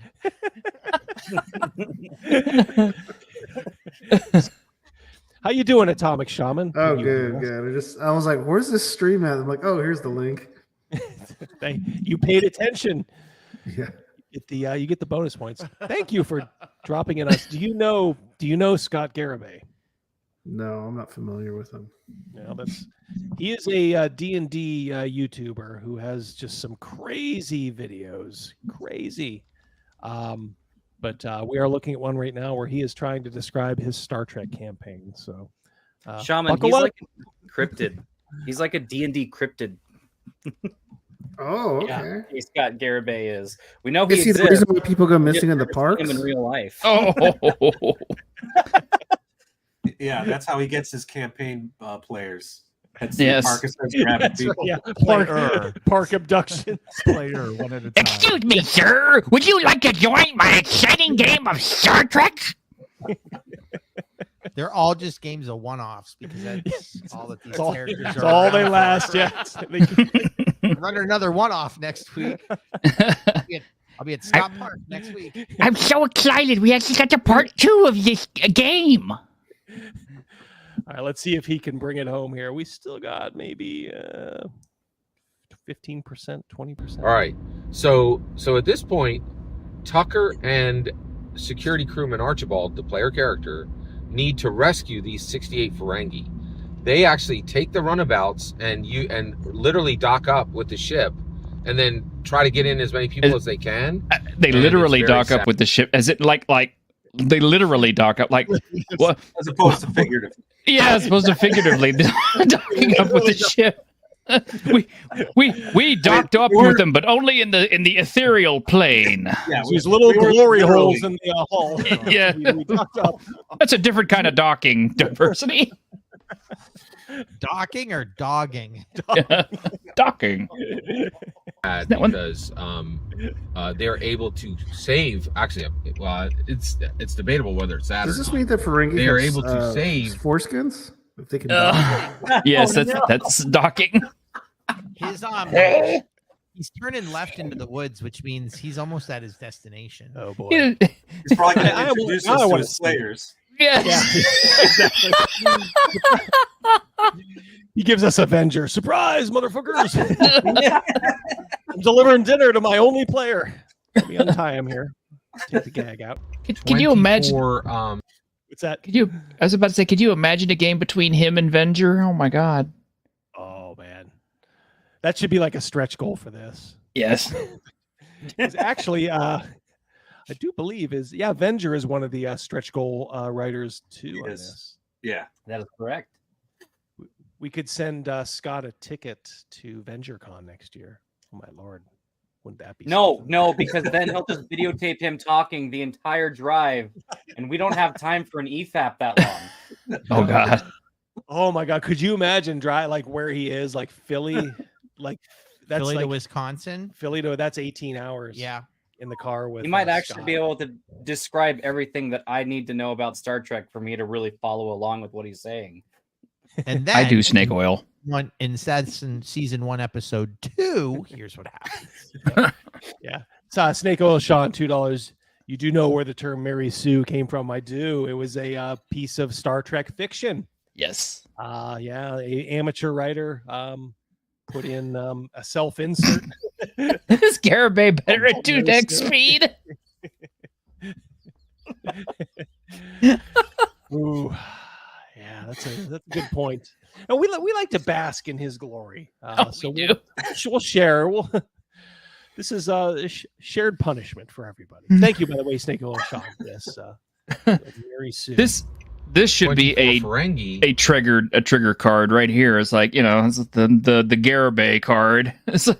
We'd have if you change the name slightly. Yeah, make it look a little different, maybe. Yeah, but the effect is if you draw this card, you are suddenly transported into a small room with this man who proceeds to tell you his entire story of his last campaign in painstaking autistic detail with no way out. Yep, roll for Constitution.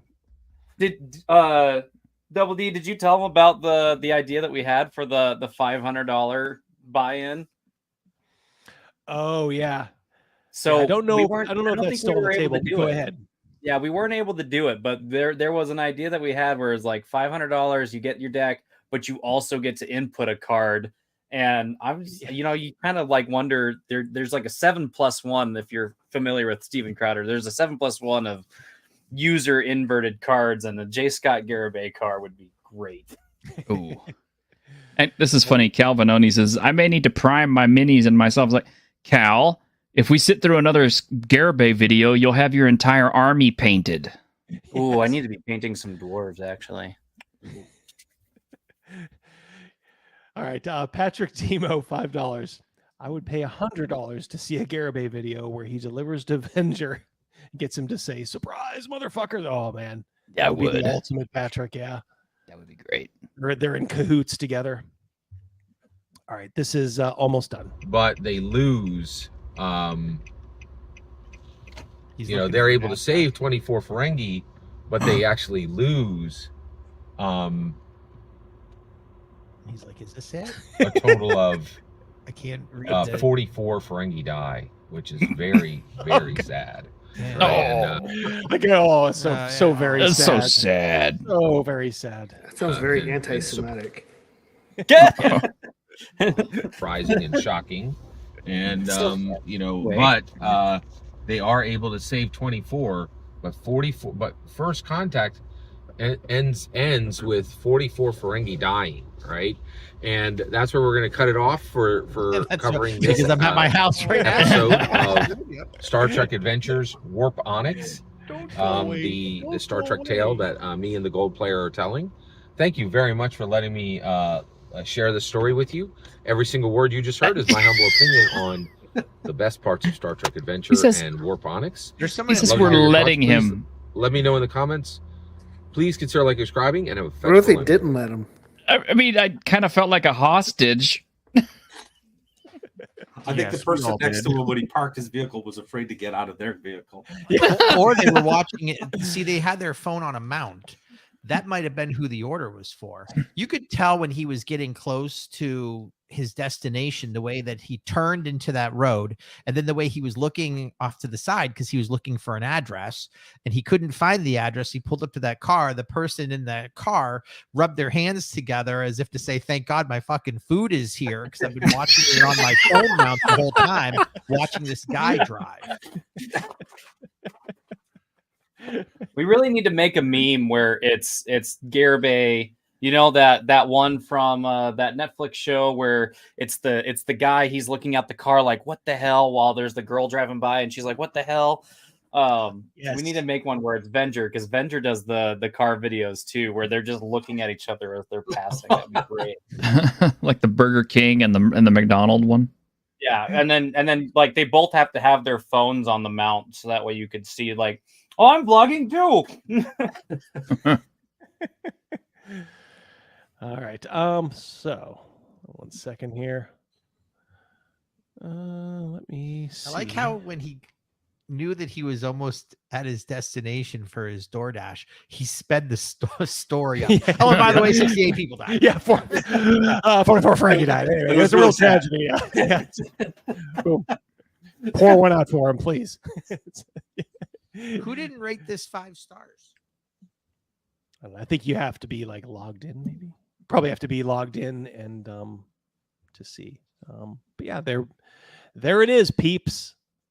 GiantSlayerGames.com. If you are interested in the deck of many triggers, guys, Jeff from Demcar, we just were talking about Jeff from, it's stuff like this that makes me glad he's not interested in Babylon 5.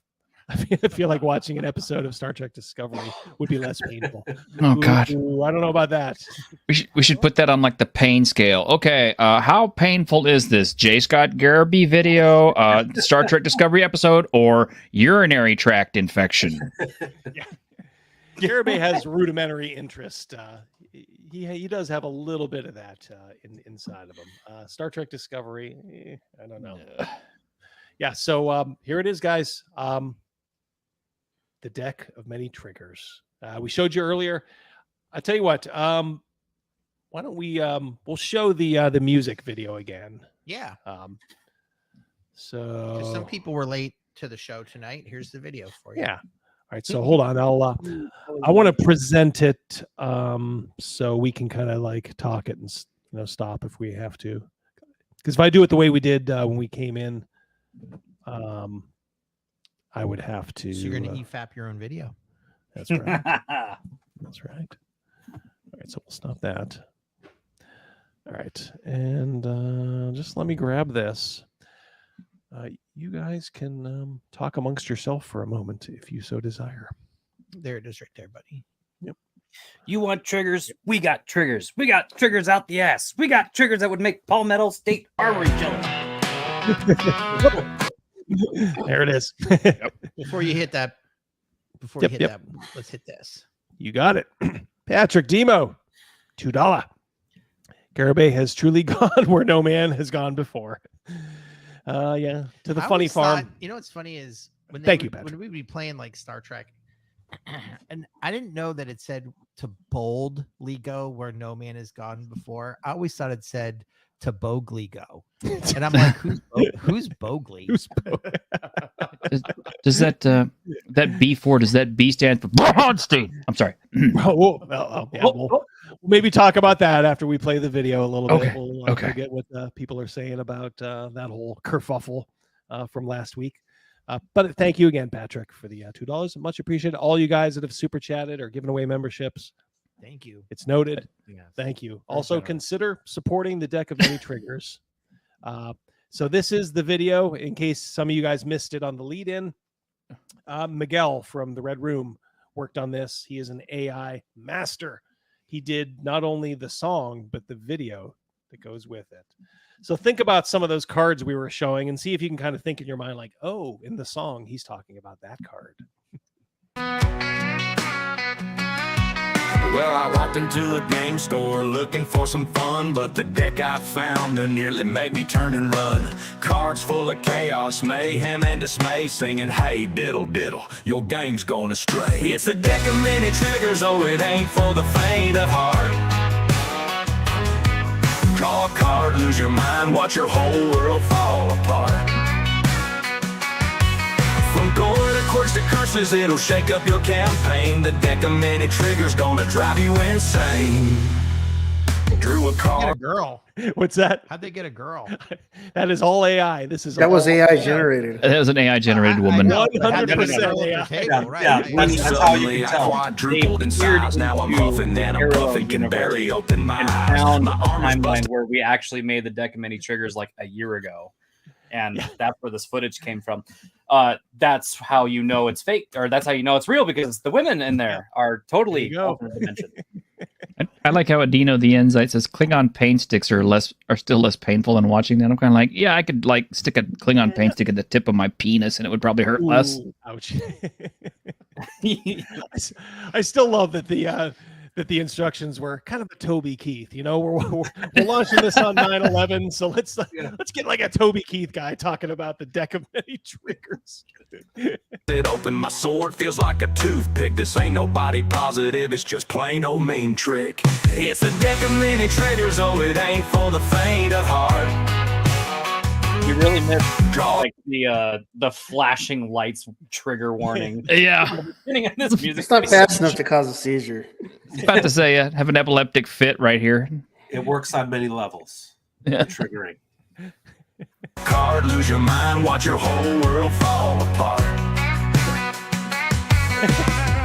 Next thing you know, blood's just a memory. Health bars floating overhead like some video game theory. Can't bleed till you're indoors, then it's a horror show. Organs spilling, flesh appealing, that's how the game will go. Then suddenly facts don't matter anymore. Change your stats to fit your views. Leave the GM source. Got fake news at every turn. Feelings are what count. Check your privilege, bucko, as the tensions start to mount. It's a deck of many triggers. Oh, I it didn't know ain't how for much the it cost to get Joy Reid to do that I bit. know, yeah. Amazing. The joy of this time on the joy of reading the deck that's bringing back the satanic panic. Oh god. Oh, that would have been awesome. faint of heart. Draw a card, lose your mind, watch your whole world fall. Oh, was this just for guard, bro? Hold on. I just want you to take a look at there, okay? We got a ginger, paraplegic ginger, and a bunch of other people we shouldn't give hard R's to. What are they playing? Is it like laser tag? Or It looks like laser tag. Paraplegic laser tag, guys. Patrick Tebow, $2. A better production than much of today's garbage. Yes, I will say. What's more entertaining than a lot of today's garbage? I'll say that is this one. I was laughing pretty hard at this earlier.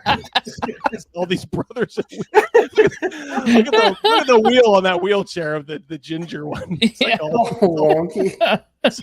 busted up. Hey, it's a magical item, okay? It traverses dungeon stairs at a rate you couldn't possibly begin to understand. You can't judge him. He's tarded. Look, this is the first holodeck. Jay Scarabay was telling us all about this. Yeah. Primed for it. Did they remove all the safety protocols? Yeah. Oh, no. I think one of those blasters has extra safe on it. All right, here we go.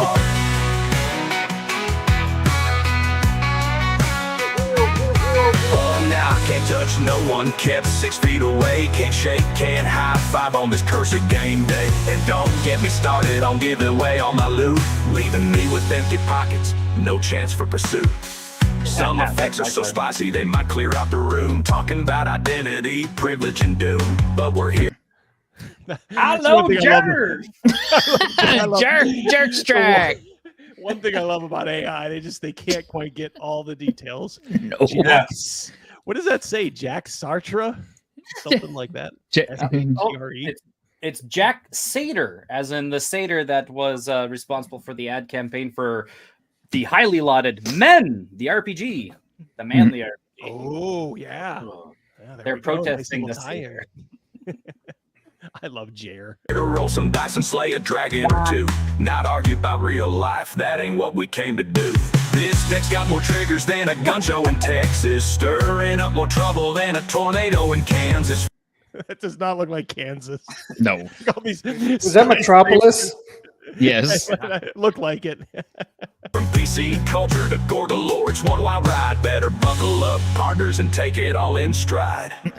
So next time you're gaming and things seem too tame, just draw from this deck and watch your friends go insane. But remember, partner, when you're feeling triggered and sore, it's just a game after all. Don't take it too serious, y'all.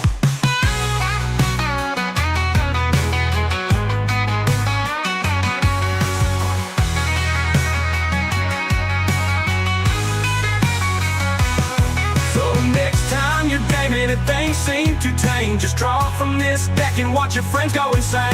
But remember, partner, when you're feeling triggered and sore, it's just a game after all. Don't take it too serious, y'all.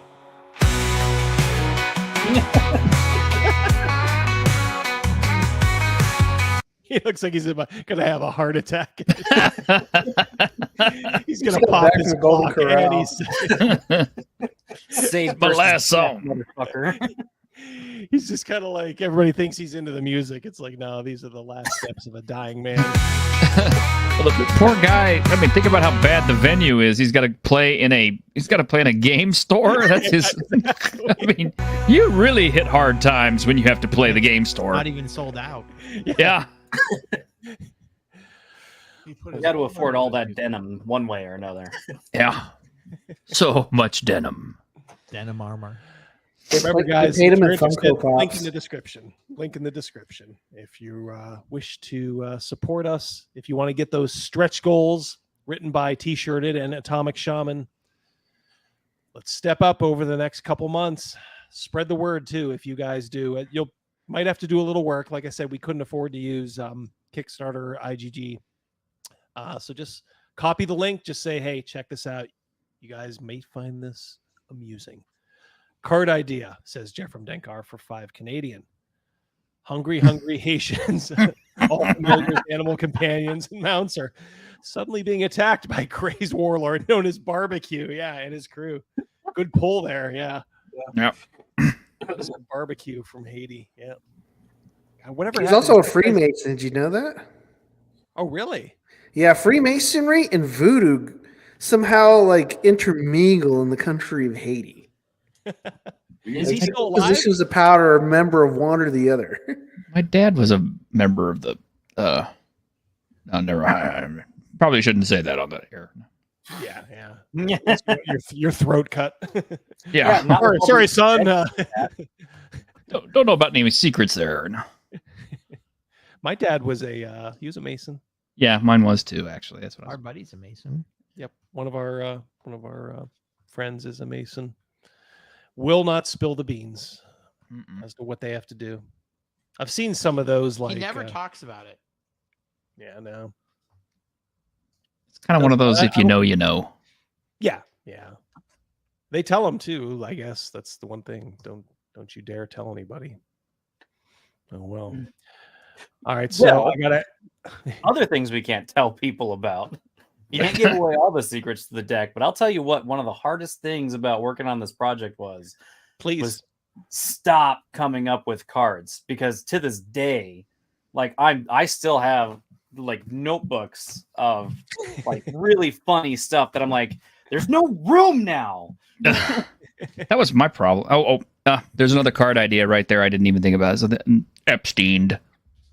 I don't know if there's necessarily a line that we wouldn't cross. No. with some of these guys, like I think Atomic Shaman is probably willing to push the envelope. And I think yours t-shirted you were kind of pushing the envelope too. I thought mine would be like all spicy, and I'm like, man, mine are some of the more vanilla ones. Right. Yeah, some of those I was kind of like, this is pretty lukewarm here. How about we just throw some spicy ass ones in there? And I'm looking pretty vanilla. All right, so guys, I don't know if you're aware of this, and this may not mean anything to some of you guys, but I know a lot of folks in the chat got to see it, digest it for a week. We had on the one and only Jeffro Johnson last week, Mr. Bro SR himself, and we had a I would say, very pleasant conversation. I thought it went pretty well. Now, in the week since, there's been, arguing and bitching about who owns Bronstein and should you be able to call it that, and crazy. But just any thoughts that you guys have about that interview, the Bro SR, what's going on between them and Griff? You know what really it really made me laugh was when Griff was like, just don't call it a Bronstein. And I remember like way back when we were having this conversation, it was like, what we should call it, Gingerstein. And she's like, no, it's the Godstein. And I was like, that's awesome. But then when he started pressing it again, he's like, just call it anything else. The only thing I could think of is like, here's Griff and Ginger like recreating the scene from Talladega Nights where Sacha Baron Cohen's got Will Ferrell's like arm on the table and he's like, hey, you like crepes? He's like, I'm not gonna fucking say it. What even are crepes? They're like really thin pancakes. Don't do it, Ricky. Yep, you're just gonna have to break my arm because I'm not gonna say it. That's all I could think of is just Griff having Harmony Ginger like in the arm lock. And she's like, yeah, well, break my arm, dog. Well, the thing is, because it's coming from Griff, like if Griff were to tell them, hey, just don't use the Bro SR's immediate reaction is the opposite. So it's like it almost has to come from somebody else. Well, they're triggering each other, really. And it's like this weird, it's a symbiotic feedback. It's parasitic more than symbiotic. Yeah. I don't really care. I think a lot of this stuff, and I've noticed this since I got into the OSR, a lot of like pedantic, like, what does the OSR mean? And I'm like, I don't care. I just want to like play some games. So as far as like whether it's like a true Bronstein, I think Pundit actually just put out a video. He made like a good point. It's not what the Bro SR doing isn't really a Bronstein, but they're using elements of it, and I think that makes sense. So, but whatever, who cares? These things evolve. So, can we, for the love of God, leave my X feed alone for? I'm so tired of that word. I think the thing is, like, this is like it's like a thing that like generates stuff for people. For the Bro SR, it generates some interest, because let's face it. I mean, I think even they would probably say they're a niche within a niche. But this kind of stuff keeps them kind of prominent. Pundit will do a video on them. That'll keep him even more prominent. But then, Pundit probably gets a little something out of it too. He gets content. Griff, he blocks them, but he talks about them too a lot. It's like everybody. Like I said, it's like a parasitic relationship. Everybody feeds off of each other. Patrick Timo, $5. 1 second, I'll clean this up here. The trump card, says Patrick. Nullify any game rule by calling your DM a MAGA, Make America Goo Game Again. I like that. Racist. Orange Man Bad. Thank you, Patrick Timo, $5. I think one of my favorite people on Twitter, Michael Dale, he had like this OSR treatise that we should sign that basically says, we're going to talk about keeping it to gaming. And I had brought up a poignant question where I was like, what are you going to do when people like sign it and then say no? But then Lord Mateus, I think you were the one that said, well, some of these people make all of their business off of the drama and you're asking them to like kill their own businesses. And I was like, shoot, you know what? It's something that's so in your face that you recognize. But sometimes it takes to hear it from someone else. You're like, want to know what? Yep. I'm just taking my ball and going somewhere else now. Yeah, I think for myself, I just kind of realized like, hey, I don't want to get involved in these things if I don't have to. I'm not saying I won't ever. Maybe I'll be forced to or whatever. But it's like I started thinking, look, I'm fine with pundit. I mean, at least I hope I'm fine. I mean, I still consider myself okay with him, but I'm sitting there thinking like, why do I hate the bros? I never really hated them to be fair, but they were just kind of like content. Honestly, my biggest thing was just the old Bishop Buffro thing that I did. Dude, I love that one. That was like, so good. Yeah, it's like, oh, this is I'm a small channel. It's a good way to get noticed. And you look at it in retrospect, it actually, I think the Bro SR actually really liked it. In fact, I think Jeffro even said that during the interview. He's like, "Oh yeah, we love that." And I'm sitting there thinking, like, I don't hate these guys. I'm a pretty big pro, Israel supporter. I don't make a big deal of it, but I honestly don't think those guys are, that bad in that regard. I don't know. So it's like I'm just sitting there thinking like, why do I hate these guys? I don't really hate them. So I'm like, it's time to sit down. And Snake Ocean, surprisingly productive. Yeah, it's like Crazy Mouse said, like we have more in common probably than we have differences. So I'm glad to have squashed that beef. And I think I would hope Jeffro would say like I right now that we are. Let's have a picnic. Yeah. Yeah. I mean, when I first encountered them a few years ago, when I first jumped on Twitter, all I saw were like professional shit posters, like throwing up wrestling memes and talking about 1-to-1 time. And I'm like, I have no idea what the hell they're doing, but it's funny. And then I saw like, okay, they're purposely antagonizing people, and that's why I say things like, just ignore them if they're pissing you off. Just ignore them, for crying out loud. You're feeding don't feed the troll. It is a skill that a lot of people just like don't have. Like I don't like Griff. I think he takes stuff to heart. So I honestly don't think he has that bone in his body where he can just, oh, these guys are just purposely kind of like trolling, taking the piss out of me. He doesn't realize it's kind of performative in some aspects, it's like personal. It's a shame. The biggest crime here is that these guys really do seem to like this Dave Wesley, Braunstein, however you want to call it. They're probably the only ones in the world playing this, but it's like the gatekeepers, like Griff, who kind of knows a lot about it, maybe even Dave Wesley himself. So much stuff has been said back and forth that they just can't come together, so it's crazy. Yeah, and I wonder too, and I haven't talked to Griff about this. I might though. I'm planning on going to Arnicon if I can make sure my schedule works out. But I'm wondering if Griff is that the one in Minnesota? Yes. Yeah. Coming up here next month. Yeah. Yeah. I'm wondering too if Griff sort of feels like he has an obligation, considering that he's, been working with the Blackmore bunch, probably has some business contracts with them. Oh, so yeah, for sure. So, and well, he's met those people personally. Yeah. Like so that movie he made, I mean, he spent a ton of time, doing interviews, editing, all that stuff. So it is kind of personal for him. I do see his point of view, and he's like, well, I got these guys, kind of being disrespectful and doing this and that, and I'm like, and on one hand I understand, and it would be great if they were more respectful. On the other hand, it's like it's the internet, which is like the school playground. It's like you show weakness, guess what? You're gonna get teased. Is that how big of a convention is that one in Minnesota? Probably not that big, right? Do you have any idea what the attendance? All I know is that this is the second year, and I'm expecting something about the size of VentureCon. That's what I'm expecting.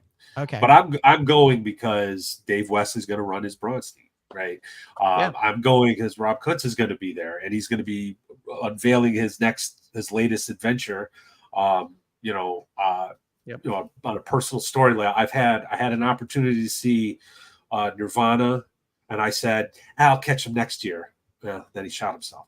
I had an opportunity to take a continuing legal education class with Antonin Scalia. And I was like, I'll do it next year. Then he killed him. So I have an opportunity to see the Blackmore bunch. I'm not passing this one. Do it, before it's too late. The reason I was asking how big the convention was is if there was more people that helped write the the trigger deck, that you guys could promote it while you were there. Oh yeah. Yeah, it's probably. Yeah, I don't know if this is that crowd. It might not be if specifically, it's that but- small. That's why I Yeah. was asking how big this convention was. There's always Gen Con for next year. Oh, yeah. It'll fly off the shelves at Gen Con. But people will buy it. I believe people will buy it. Honestly, I take that back. I bet you there'd be a market for that there. Look, James Raggy, as I've said before, when I talked to him briefly, just said, "Hey, how you doing? How are things going here?" He's like, "I've sold more books in a couple of days here than I did all of, I think he said 2022." Well, you have 80,000 people there that are into this stuff, and not 80,000 people are going to agree with your viewpoint, but there is going to be a lot of people there that do agree with your viewpoint.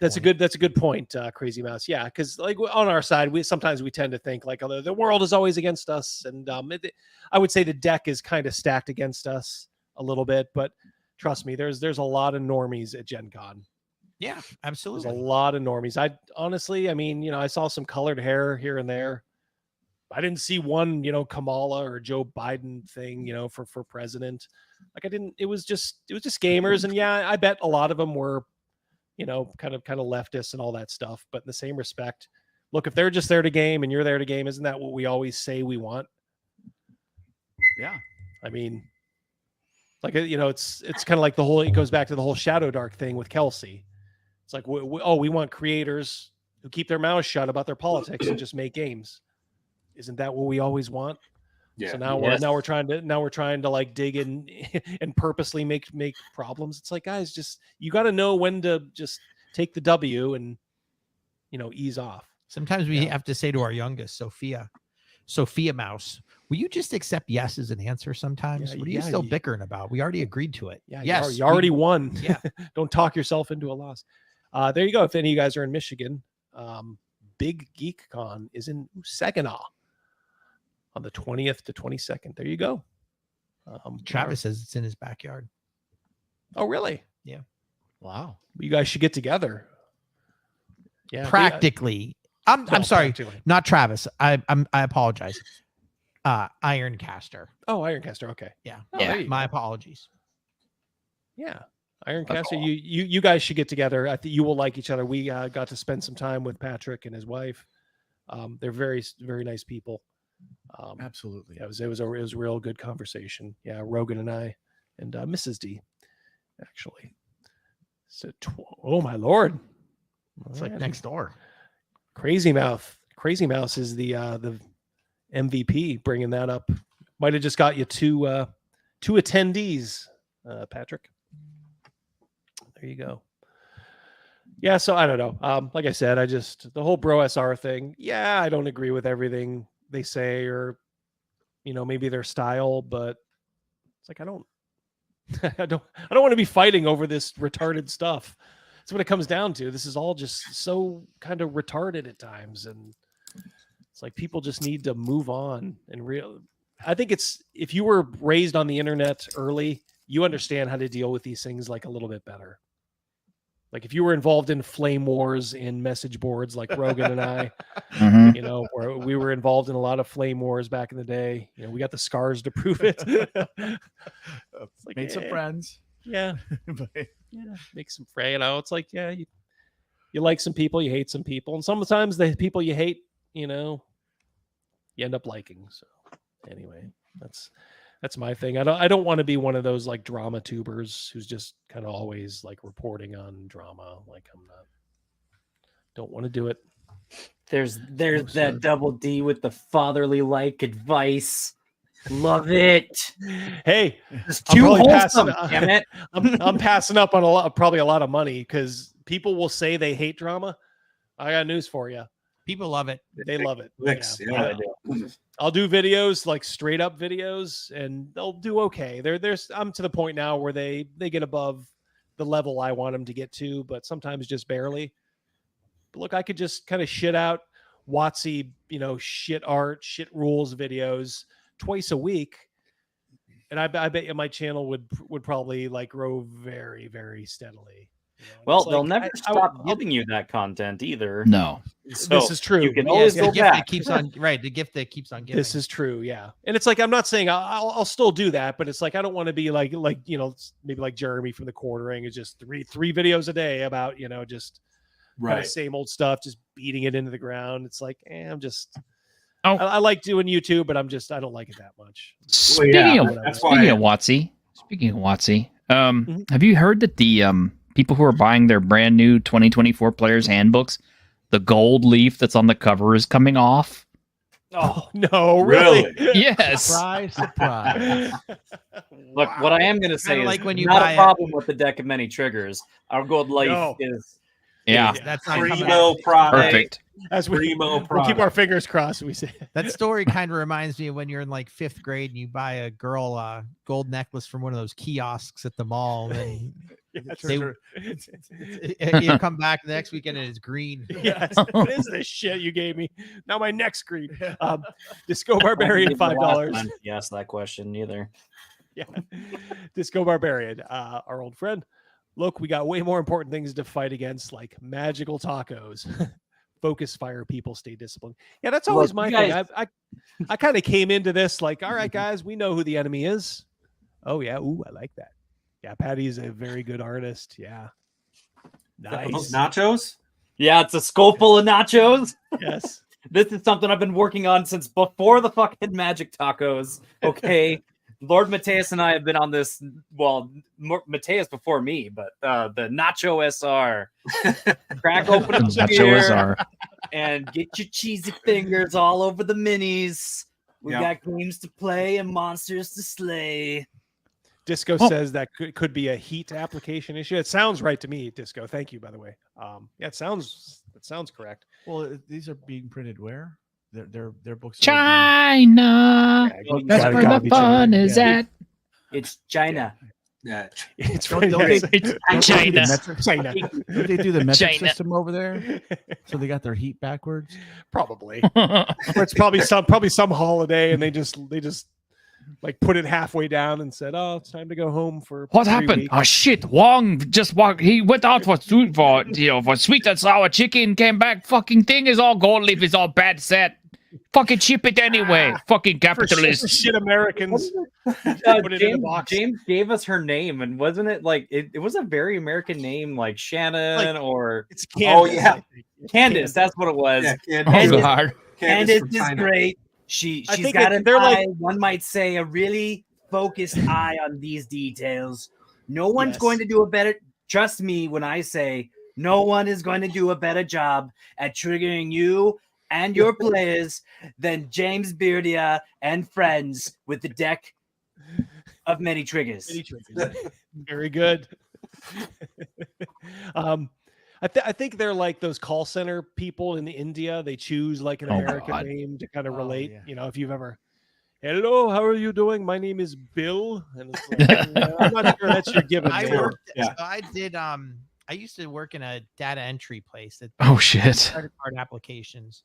And sometimes we had to contact, some person, and somebody was from India, and they said, "My name is J-Lo." J-Lo, like VJ. Yeah, like J-Lo, right? I'm like, okay. They just saw American names and they were just using them, and they're picking popular ones. And J-Lo happened to be really popular at the time. I wonder if he had taco flavored kisses. J-Lo is the reason that Google Images exists. Oh God. Greetings very much. I'm very happy to be part of your customer service. My name is Jeff. The J-Lo thing, Google Images exists because J-Lo wore a green dress at like an Oscars or something like that. Oh, yeah, I remember wanted that. to know all about it. Yeah, and they created Google Images for her. Wow. There you go. You know all this this behind the scenes trivia. Yeah. I know that exact dress. I know that picture. Yeah. She still looks good. I mean, say what you want. I mean, she's like in her mid 50s. I don't know what the hell's wrong with Ben Affleck. This dude, Did he dump her? Yeah, they're already divorced. Yeah, but you probably don't know what he knows what it's like. You don't know the shit he has to put up with. Yeah. I was just gonna say. Right. I always have said this in our group. As hot as Jennifer Aniston is, everyone breaks up with her. Mhm. Yeah. Oh, dude, that's so sad. I read She's an article really where good. she said that she's sad she never had any kids. She did her whole thing, and Yeah. Well, I bet you chose she's looking wrong. at Taylor Swift right now, being like, "Ooh, girl, oh Yeah. no, you just don't get it." Oh, girl. Well, Affleck is. I mean, he's he a- should have stayed with what's her name, Jennifer Garner, even if she wasn't like, I don't know, putting out or whatever. Well, I he's mean, a piece of work as well. Yeah. I was gonna say he's an alcoholic, and There, Snake Oil just typed that. yeah. I mean, he's a. I mean, it's at some point like he's the problem. So maybe they're both a bit of a pill, but in the same respect. Oh, okay, guys, I got another card idea right away. So it should be, I'm not sure what we should title it, but it should be the card where it's like, any guy who picks this card up instantly becomes over 6 foot, makes 6 figures a year. Everything's the only man for me card. Oh yeah, yeah. Well, I'll tell you what. If this thing funds, maybe we'll talk about making a deck of mini triggers to Trigger Boogaloo. Or something. Yes. Like an expansion pack. Hell yeah, I could write the whole thing myself. Yeah. Too. I like the expansion pack idea. Atomic Shaman. Disco Barbarian, $5. Biggest piece of advice my old man gave me is that no matter how a chick is, there is a guy somewhere sick of her shit. Oh yeah, we say that all the time too. Amongst ourselves, Disco. Yeah, you see the hottest girl. There's a dude who's tired of fucking. I mean, it's just true. Hit that hide current comment there. Yeah. I was 10 years old when my departed uncle gave me this one piece of advice. He was like, T-shirt, no matter how hot you think a woman is, if you can't imagine her taking a big nasty shit, she's not for you. I think the graph guy gets it the best where he does the graph. He's like, this is the hotness scale and this is the craziness or the crazy matrix. Yeah. You get a girl that's 10 hot and 0 crazy, run away. That's a man.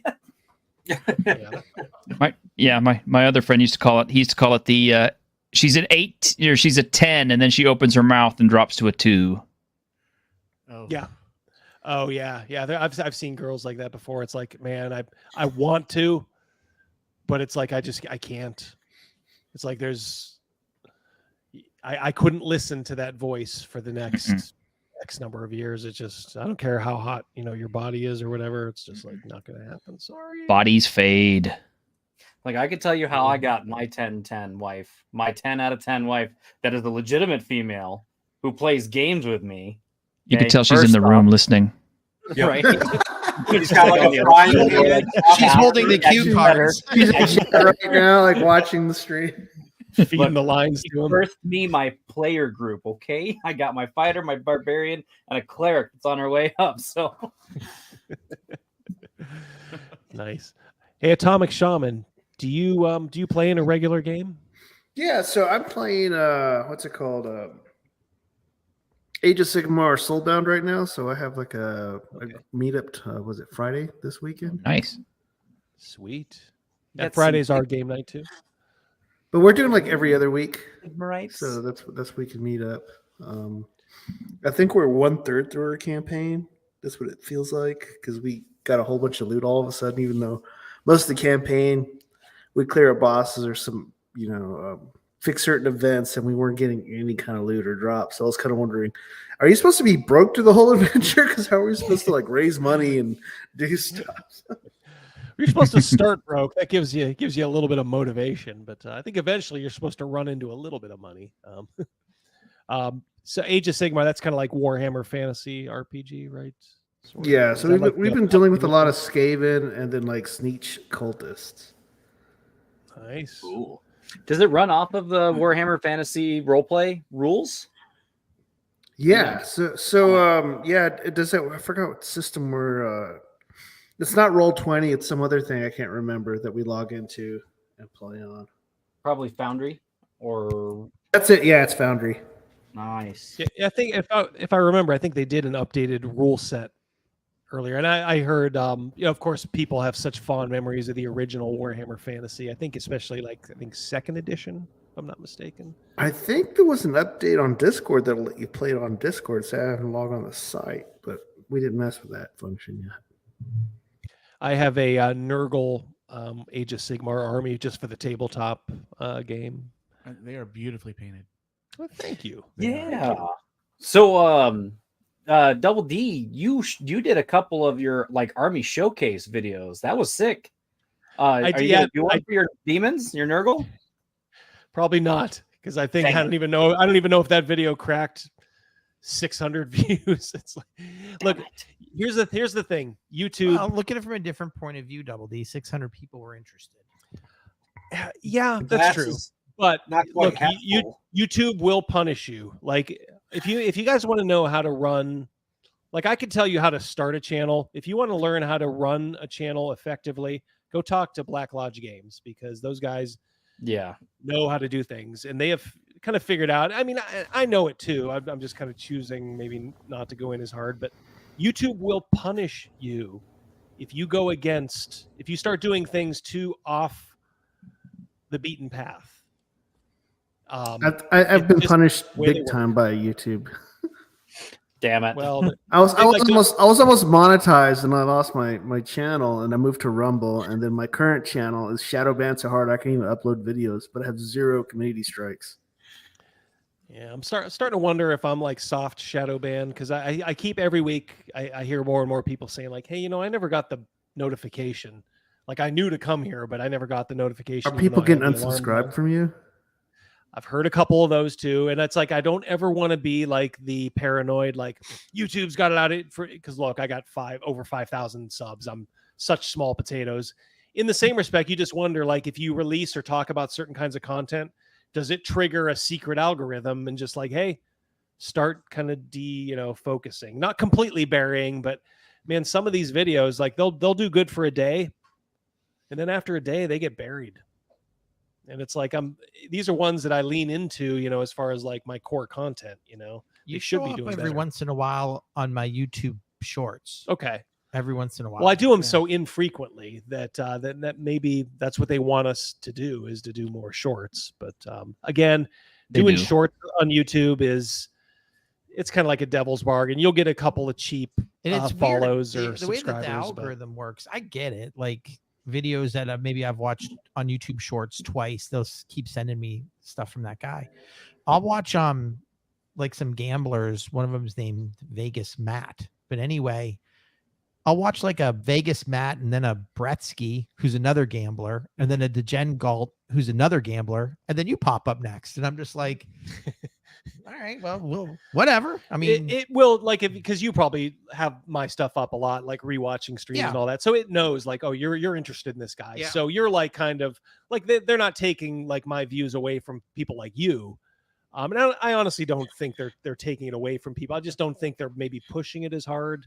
But who knows? Maybe it probably is just my fault for like not going hard enough in the WotC content. A sneak peek into Double D shorts, yes. Go ahead, throw that super chat back up there. I'll read that. Our friend Disco, $2, title it "The Problem with 40K and Army Review." No, I would need to call it "The 40K Scandal Just Got Worse." Yeah, and then big old story face.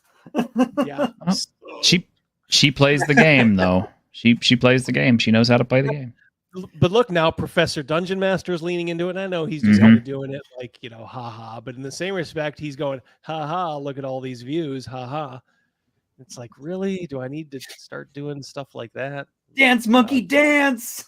Yeah, exactly. So I feel it's my pride. I mean, I don't really, need the money. I like that it helps keep the channel like afloat, but it's not like survival money. So it's like, do I have a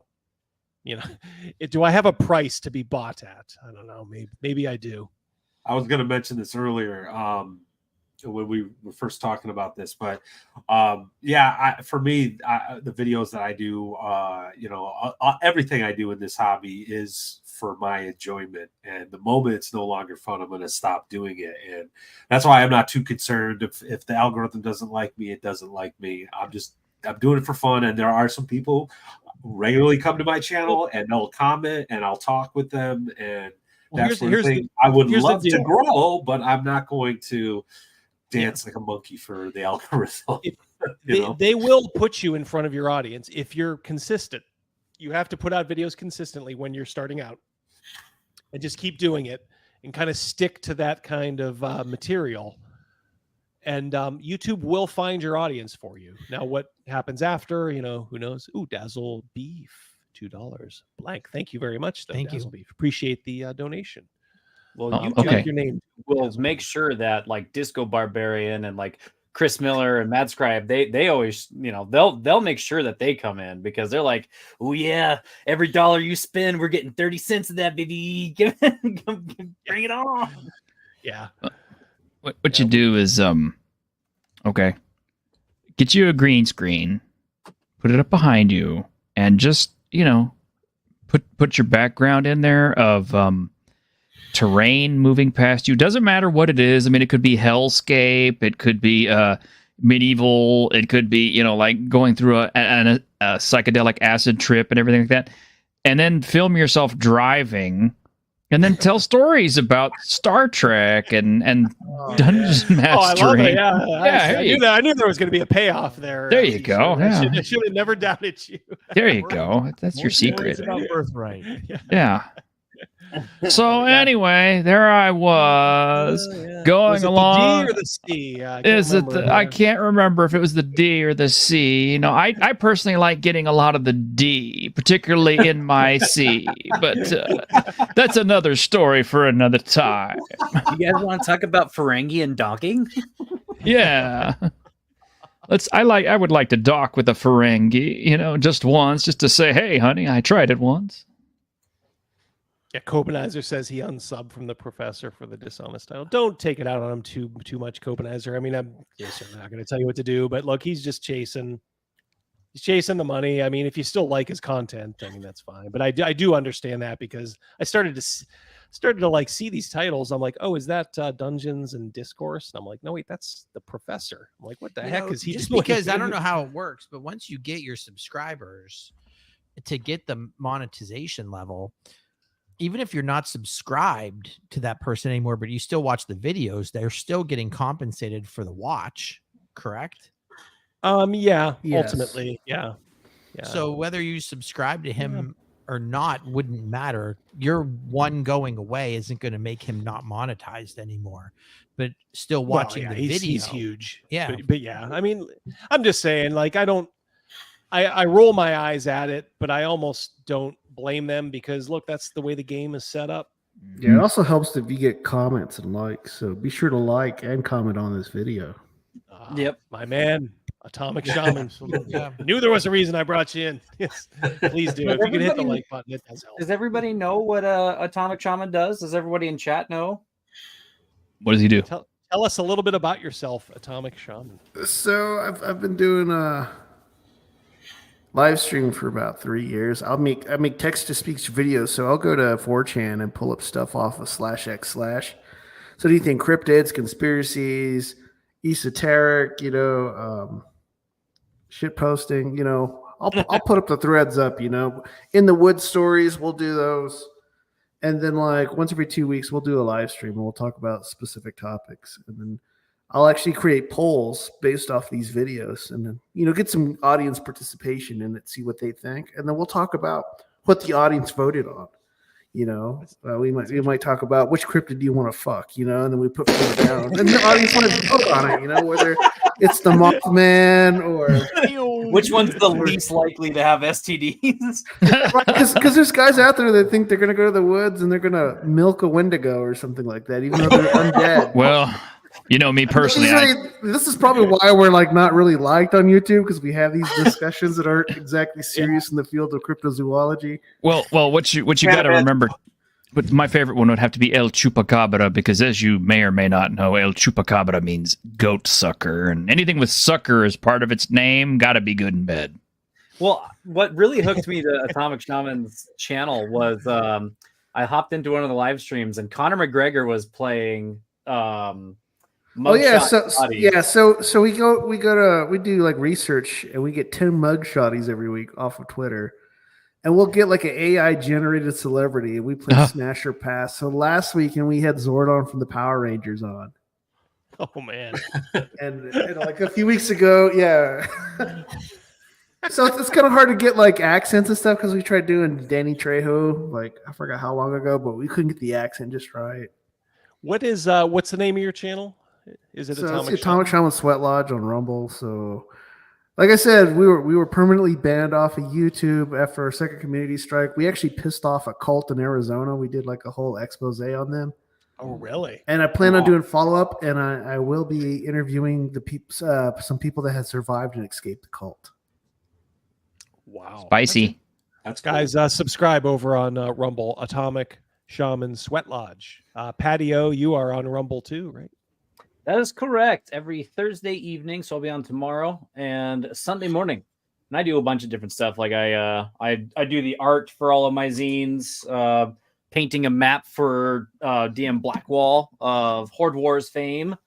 I paint my miniatures. I think this time last year I was finishing up this bad boy right here. Ooh, nice. So I do a bunch of miniature painting and terrain crafting. I fumble through Affinity. I fumble through Apple Pages trying to help people figure out how to work Rumble Studio and publish their own books and stuff. Fantastic. Catch this Off-Grid Gaming super chat for $5 Canadian. Thank you, sir. The OG 40K Old Hammer and OSR crowds are complementary and often overlap. I would agree with that. And I think the algorithm would favor a channel that crosses those streams. Yeah. I guess that maybe you kind of have to know how to phrase things the right way in the title, maybe make a thumbnail that's a little bit more broad. But you can kind of capture that overlap, I'm sure. But it could take a little bit of time. I guess that's all I'm saying. Lord Mattias, you are on YouTube, right? I also have a Rumble channel. I basically upload there. Of course, I gotta figure out Rumble. It's a shit show over there, but I just do. It's tough. It is tough sometimes. I'm trying to. I think I have like maybe 14 follows or something like that. But my channel is I do actual plays. Like I got into it because I really liked the indie scene and I wanted to make videos of indie games. Little did I know, very few people watch that stuff, but I like it, and I do have some people who do follow and like it. I also do deep dive reviews of products, and I'm starting to now drift into more like advice videos. And an old friend of mine I used to do a podcast with, his name's Gary. We're thinking about starting a live stream Friday nights, probably after Legion of Myth. We're going to call it the Second Watch with Matt and Gary, and just something like about an hour and a half, 2 hours, just talking about like kind of keep it formatted, have a couple topics. But yeah, I also have a blog on WordPress, so you can just Google and you'll find me. But I really appreciate if people liked and subscribe, the bell icon, yada yada yada. Same, yeah. All these guys, yeah. Please give them a subscribe. Check them out too. And finally, we have T-shirted also on YouTube. That's right. That's right. My man's been going at it for a while. You are monetized now fully, right? Yeah. Finally managed to make it, and it was a hell of a long time in the coming, man. They punish just like they punish you for varying out of your, your kind of comfort zone for videos. They'll punish you if you don't make too many videos. That's just the way it is. If you just live stream, they will. And I'm seeing it right now, just because I'm like maybe 2-3 videos a month. I am gonna try to like pick up that pace a little bit, but they want you to like pump out videos, and then they'll reward you with subscribers. But man, if you just live stream, they're like, you don't need subscribers. Gee, we don't really want to feed you. It's like we could all win here, if you just kind of threw that out there, the way you did my videos. But yeah, of course you do the Week in Geek on Saturday. Right. And on Tuesdays, we do Tuesday with Geeks. And in the summertime, we do Dungeons and Discussions in the mornings. And, sometimes we just do one-offs. But I do, as far as video content, these days I am slowly working on some anime-related stuff. And, because I got to make this clear. It's like we're not exclusively a gaming channel. Yes, we do a lot of gaming. Most of our panelists are gamers and game creators, but we're a pop culture channel as much as anything else. So we're going to talk about all the stuff that geeks love, and that's like, you know, movies, television, you know, gaming stuff, you know, you name it, video gaming stuff. But I'm also doing a lot of live unboxings of products and things, you know, so people can actually get an idea of what they might want to pick up. I did a little paint demo for Villainy Inks when I got those, you know, because and I'm never going to show people stuff that I don't like, because there's no point in it. It's like, you know, I don't want to just rip on someone's shit. So, you know, show the good stuff. Like His Majesty the Worm. It's really good. Yeah, I mean, I agree 100%. I don't, unless it's like Wizards of the Coast. I'm not going to take down like somebody who's, you know, just, if I don't like their stuff. Look at this. Snake Oil Sean gifted 5 more. This man he cannot be kept down. Makes it rain. Making it rain. Wow. Like, it's You know how you could repay Club. Snake Oil Sean? You could repay Snake Oil Sean for your membership by going to Giant Slayer Games and backing the deck of many triggers. Right. Woo! There's a T-shirt at Historian O who invented the printed T-shirt. I actually haven't ever looked that up. So that would be Ed Big Daddy Roth, the guy who created Ratfink and all those hot rod model kits and stuff. Figures. Wow, that's cool. I just remember iron-on T-shirts being a big deal back when I was a kid, and how they would always fall apart eventually or fade. Yeah, you wash them the wrong way, and then they start peeling off. Yeah, because my favorite shirt back in the 1970s was a Star Wars shirt with C-3PO and R2-D2 on it. And I pretty much wore that thing until the whole front panel of it just kind of like faded out into white.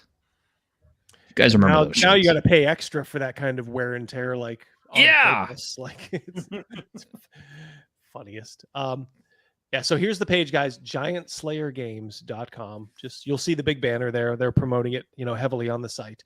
Now, this doesn't update like regularly, like Kickstarter. So I'm going to guess that we probably got a little bit more in there. I purchased mine right after. So nice. Rogan, a gentleman and a scholar. Sometimes. Thank you. Thank you very much.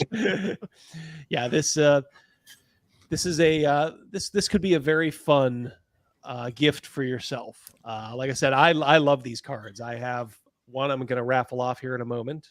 That's mine. I will autograph this for the winner. I'm really impressed. You know, I trust James, you know, but when I got these samples, I'm like, oh, these are actually pretty cool. I like. So I think you're going to enjoy this. And look, if for nothing else, you will never, once these are done, this will never be reprinted ever. Yes. I mean, unless this is like, unless this is a smash, like, you know, $1 million success. We'll say even $500,000, but still, yeah, it's that'd be nice. Probably, you will have something that you can bust out years down the road and be I remember a time when the world went crazy. You could just not back it, and then the terrorists will win. Yeah, don't want the terrorists to win on 9/11 of all things. Don't make me pull the cancer card, because I think I only get that once. I don't know. It didn't work for Boogie, but then again, he didn't have it. So yeah, I was gonna say he didn't have it. I don't know if my tumor. I was disappointed in that too. He didn't even do his tattoo right. It's like it's one of those like temporary ones. I heard it's already fading. Wow. Rough. Yeah, so here it is, guys. Deck of many triggers. Link in the description. Keep it if you can't do it now. If you know you're kind of between paychecks or whatever, you're like, I'm not sure. Understood. You know, we love you either way. We'll love you just a little bit more though if you. Love you long time. Yeah, it's a trip to the inner circle here. Big step to the inner circle. There's a chance that if you buy it, Patty will fondle your deck. Ooh, Patty, is this true? Just saying. You know, see that. When you're in a 2-hour radius. That's right. Come on down. All right, let's We'll do start to dip into James Raggi era or style of marketing. We have to be butt naked. Hey, Go naked in the snow. I will have you know that every single time I order from James Raggi, I tell him, is like, autograph the book. But you have to tear open the packet. I don't give a shit. Autograph the goddamn book. That guy only understood how loved he is. Yeah, One of those I agree. guys who just doesn't know. It's like, it reminds me of that. Do you remember that Doctor Who episode where with the Vincent Van Gogh? Yeah. They brought him back into modern times to tell him like, you know, how popular he is, and he's just like, oh my god. I cried when I saw that. Yeah, it's a very emotional one. This is back when, of course, Doctor Who was good. Yeah. That freaking episode made me watch the entire show. Like that was the episode. Oh, really? Yeah, that was your end point. Yeah. Mm-hmm. Yeah, probably. And the thing is, like, I always liked David Tennant. Look, just based on like performance, I still like David Tennant a lot. But man, Matt Smith, just the way he's been conducting himself lately, really starting to take a second look and liking that whole era of his. I kind of always like the David Tennant and Chris Eccleston like shows a little bit better, but man, I don't know. He's saying all the right things, I believe, lately. Well, they bought into that nostalgia because they brought David Tennant back, and then they just kind of like, huh, twist. But he's like so far, you know, guys insulting fans and, you know, doing that kind of That's stuff. rough. Just Eccleston was one of my favorites, and I mean, he said something about like he didn't think it should have gone on much farther or longer after that, right? Yeah. Look, he's my favorite actually. He's like stealth, like he's my favorite. And I'm like, well, I hate to say it, he's a legit actor. Like he's kind of came into it. I was surprised they got him somebody like that. And of course he only stayed that 1 year because he's like, these TV people are fucking retarded. And I'm not going to be yelled at by, you know, these, you know, people like Russell T Davies or whatever. You know, he's like, oh god, but bananas are good. Dice Bananas. Tales is checking out. Have a good night. See you, Dice Tales. All right, I gotta go. Thanks for having me on, guys. Yep. I'm gonna do this giveaway, so I'm gonna say adieu to all of you. You guys know their Thank you, channels. guys. You know, check them out, please, either on Rumble or YouTube. So See you, Patty. Patty. Yeah. Hey, if the deck of many triggers funds, I'll shave my head. Oh yeah. Wait. Take the skin off? You didn't say which head. Is that before or after the fondling? We want it to fund. Look, guys, it would mean a lot to me. I really appreciate you having me on Double D, and it's good to see you guys. My pleasure. And I really hope that you guys like the deck of many triggers because we've worked a long, hard deck. Yeah. We worked long and hard on this deck. Yeah, it's been a lot of blood, sweat, and tears, sort of, a lot of drama, but it's finally here. It's a work of love. Yeah, we're proud of it. So, all right, Patty, we'll see you. Take it easy, Patty. Hey, everybody. Good night, guys. Yep. Matt. Again, Double D. Thanks for having me on, man. It's good to see you. Yeah, love talking. Yeah, we'll get this group together soon. I kind of like this conversation tonight. It flowed very freely. So, good to see you again, Matt, and we'll talk soon. See you, Matt. Take it easy. Yep. Take care. T-shirted my old friend. Happy trails to Peace out. Till we meet again.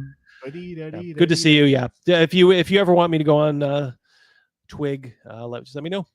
I will. I like I said, if you want to hang out with our guy on for Neon Wastelands on Saturday, it'd be cool. Yeah, it's up to you. Can you remind me again on Twitter? Sure will. I can write it down right now. I don't think we're doing anything. I gotta check with Mrs. D though. Sometimes she makes plans on the weekend for me. She so is. Yeah, and we got to get you to meet Rawls. Very she's always been very active socially. Me and Mrs. Mouse were just talking about this. Wife D is constantly in motion now, and she is extremely busy socially.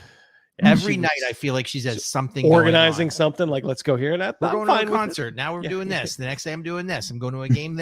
Like every night is like another thing. Yeah, there's times I'm like, I'd love to stay home, but then I'm like, you got plenty of time for that in the grave, as they say. So, yep. Well, Well, I gotta get you together with Ralts, man. Have you seen Ralts yet on our show? I don't think so. Go back and watch our last few episodes of Twig and stuff, and you will laugh your ass off. Because Ralts is he's a gem. He's one of my oldest friends. He's the guy who got me started in gaming, and he is wow. I mean, he is raw. Cool. All right. Yeah. I will. I got it in the memory now. Just do remind me though, and if Mrs. D doesn't have anything planned for me, I will be there. Cal. Ooh, yes, over 20. Thank you so much for updating us, Cal. Yep. We're getting there, guys. We got to get to 10 grand to make this thing work. 1,160. Yeah, and not give James Beardy a heart attack. So please, let's keep James Beardy around. Definitely. All right, well, T-shirted. Love you, buddy. We'll talk soon. All right, take care, man. All right, peace. All righty. All right, you got to give away. We got to give away, which means we got to visit Nightbot. My word. Oh, there it is. All right, so guys, yep, looks like we're good. I'm going to give channel members just a little bit more luck. Make sure we get Cal there. So everybody's eligible. You have to have posted something within 15 minutes. So I'm going to give you a couple minutes here if you've just been kind of lurking and you do want this. Make sure I can get this signed card. This is my card. It's the proof of my card. Now the one you get in the deck might be a little different. I mean, the art isn't going to change, but maybe something else will. But I will sign this for you too. So you can get a little bit of Double D's good luck. So just go ahead and just type anything in the chat if you're interested. Hold on, buddy. Right now it's saying there's 29 eligible. So I mean that's the active chatters. So what do you guys think as we're waiting for the last the stragglers to post anything to make themselves eligible? Remember, you have to have posted something within the last 15 minutes. Would you guys think of the stream tonight? It was awesome. Wow, what a motley crew. I like those guys. That was good conversation. I liked doing the Garibay thing. I thought that was good. Dazzle Beef, $2. Love the show, Double D. Carry on, bro. Thank you. You're rapidly becoming a fan favorite here. If for the name only. Many steps closer That's right, to the inner circle. That's right. Double D, while we have a couple minutes, tell everyone about McDonald's. What's that? Tell everyone Oh, about yes. McDonald's. Oh, yeah. I saw first time, peeps. First time. I was at McDonald's this week. I was wearing my MAGA hat just because I don't much care anymore. Guy comes up, says, "Hey, love that hat, buddy." And I'm like, "Cool." I give him the thumbs up. Continue eating my Big Mac. He comes back. He's like, "You play Birthright, don't you?" And I'm like, "Yeah, I do." As a matter of fact, he started talking, and I could tell. I'm thinking, "Oh my god, this guy knows me from the channel." Like in my hometown. He finally, he's like, "Yeah, I know you from your website or your videos." He's like a bit of an older guy, probably, within our, our age, band. But he was like, "I love your videos, man." I'm like, "Oh my God, cool." So he introduced himself. I don't want to out him because, he admitted he's kind of a boomer, and he just kind of tunes in like maybe after the fact and watches videos or some of these streams. So I doubt he's here live. But yeah, it was a super cool thing, just to be recognized. Hey, in your hometown, it was a little. At first, you almost don't know what to do. You're like, wait a minute, he knows me. Do you know what I'm taking out of this story? Yes. What? So you switch from the quarter pounder with cheese to a Big Mac. I alternate. I do alternate. Okay. I do. Yeah. I like them both. I celebrate both. I was on our way to Gen Con the one year, and you and I had that in-depth conversation about the quarter pounder. I don't know if you remember that. Yeah, I do. Was that when I love that they put the paper in the? Yeah, but we were we were at what's the place that we always stop at? The chicken place. Oh, Popeye. We were at Popeyes at the time. And we were talking about the quarter pound. In fact, you went across the street to get a quarter pounder. Oh, that's right. Yes. Yeah, that was that year. Yeah, I remember that.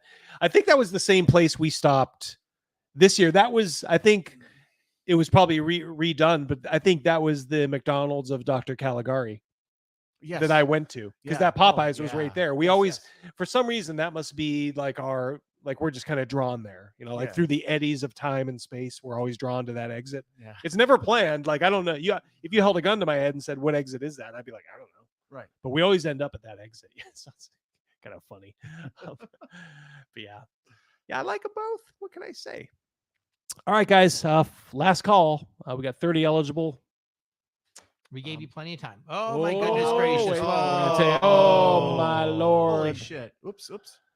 Howard Hughes, $50 for the Ferengi Orphans Fund. Great callback, sir.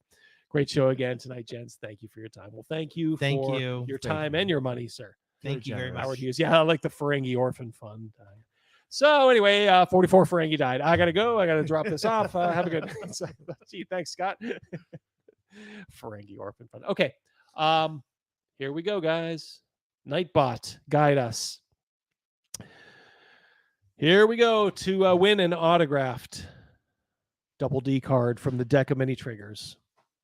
5, 4, 3, 2, 1, and the winner is Dice Tales. Yay! Wow, there you go. Right. Dice Tales. I'm going to put my business email. My business email. It's dashgabbers@gmail. Whoops. Send me if you would. Your info. Your info. Your Addy. I will get this out to you hopefully by the end of the week. If not, early next week. There it is. Thank you very, very much. Okay, we can get rid of that. All right. Do we want to do a little bit of Otto and Roland? It's getting late. It's getting late. Would you guys string us up if we canceled tonight? I didn't realize we're coming up on 10. Double D hasn't had dinner yet. I'll tell you what. We'll do extra long next week. We'll do like a little bit of an extended episode of Otto and Roland next week. Is that okay? Otto and who? Otto and Rorik. Sorry. Yeah. So we'll dip out here. I will play the video one more time. Sorry for those fans. I didn't realize we were having so much fun. It was a blast tonight. So I hope you at least enjoyed the conversation. We'll make sure to get Otto and Rorik next time. And we'll even give you a little extended. We'll make sure to stop plenty early, and for those fans of that. So I beg your pardon and ask forgiveness. And I certainly am very thankful for all you guys that stuck around. We are going to bid adieu to you. I will play once more Miguel from the Red Room, his video for the deck of many triggers. Please consider supporting it if you have the disposable income. Don't skip the rent payment to do it, please. Or the mortgage, as Mrs. Mouse apparently did. Yeah, or the mortgage payment. But if you got money burning a hole in your pocket and you're like, boy, I'd like to get something interesting that once it's done, it's done. So go ahead and check it out. GiantSlayerGames.com. Thank you all very, very much. Damn it. Oh, you know what? Yeah, Travis, for you, I'm gonna play this. Let's listen to this. This'll tease you for the next time. Where is that? Where is that? Looks like I thought I added that. Hold on one second here. Oh, nope, that's not. Oh, that is it. Yeah, that is it. Yeah, here we go. All right, so Travis did a Suno, just like Miguel and Sylvia did. Travis did a song for Otto and Roland, or Otto and Rorik, sorry, but it's the last stand of Roland, who passed away, unfortunately. Listen to this.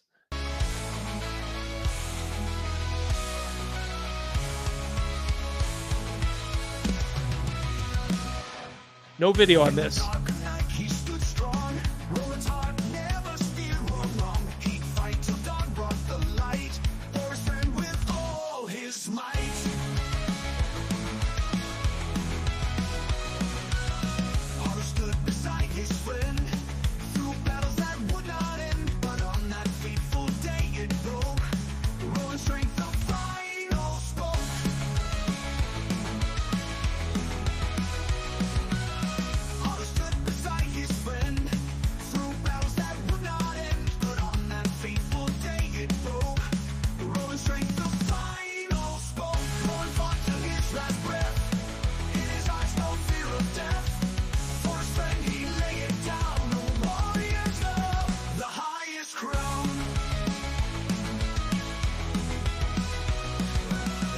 Love it.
Woo!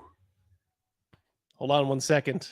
Let's give that the applause it deserves. Thank you, Travis. That was kick-ass. I like the part, Otto shed a tear for his friend. Thankful for the love he'd send. Come on, Crazy Mouse, does that not get you in the feels? It got me. I love it. Yeah, we'll play it again next time too. When we'll do an extended intro version. song. Yeah. Yep. Yeah, that'll be the intro. All right. I love it. All right, guys. We are out of here, as they say. Thank you, everybody. Thank you so much. Thank you all the super chatters, donations, memberships, all of you helping to keep the old ship afloat here. Hope you at least take a look at the deck of many triggers. Like I said, if you can, consider it. If not, it's completely understood. Either way. So I wish you all peace, and we will all talk very, very soon. For Crazy Mouse and Rogan, wish you all a very good night.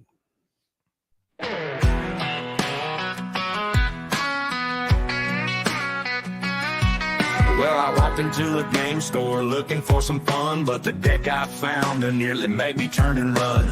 Cards full of chaos, mayhem, and dismay, singing, hey, diddle, diddle, your game's going astray. It's a deck of many triggers, oh, it ain't for the faint of heart. Draw a card, lose your mind, watch your whole world fall apart. From gore to quirks to curses, it'll shake up your campaign. The deck of many triggers gonna drive you insane. Drew a card and suddenly I quadrupled in size. Now I'm huffing and I'm puffing, can barely open my eyes. My armor's busted open, my sword feels like a toothpick. This ain't nobody positive, it's just plain old mean trick. It's a deck of many triggers, oh, it ain't for the faint of heart. Draw a card, lose your mind, watch your whole world fall apart. Next thing you know, blood's just a memory. Health bars floating overhead like some video game theory. Can't bleed till you're indoors, then it's a horror show. Organs spilling, flesh appealing, that's how the game will go. Then suddenly facts don't matter anymore. Change your stats to fit your views. Leave the GM sore. Shout fake news at every turn. Feelings are what count. Check your privilege, bucko, as the tension start to mount. It's a deck of many triggers, oh, it ain't for the faint of heart. Draw a card, lose your mind, watch your whole world fall apart.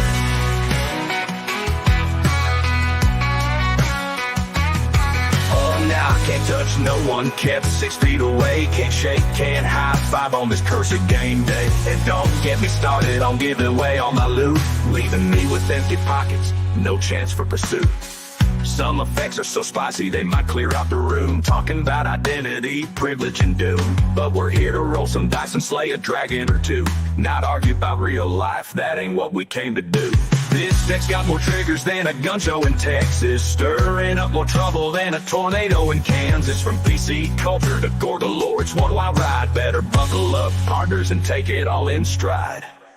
So next time you're gaming and things seem too tame, just draw from this deck and watch your friends go insane. But remember, partner, when you're feeling triggered and sore, it's just a game after all. Don't take it too serious, y'all.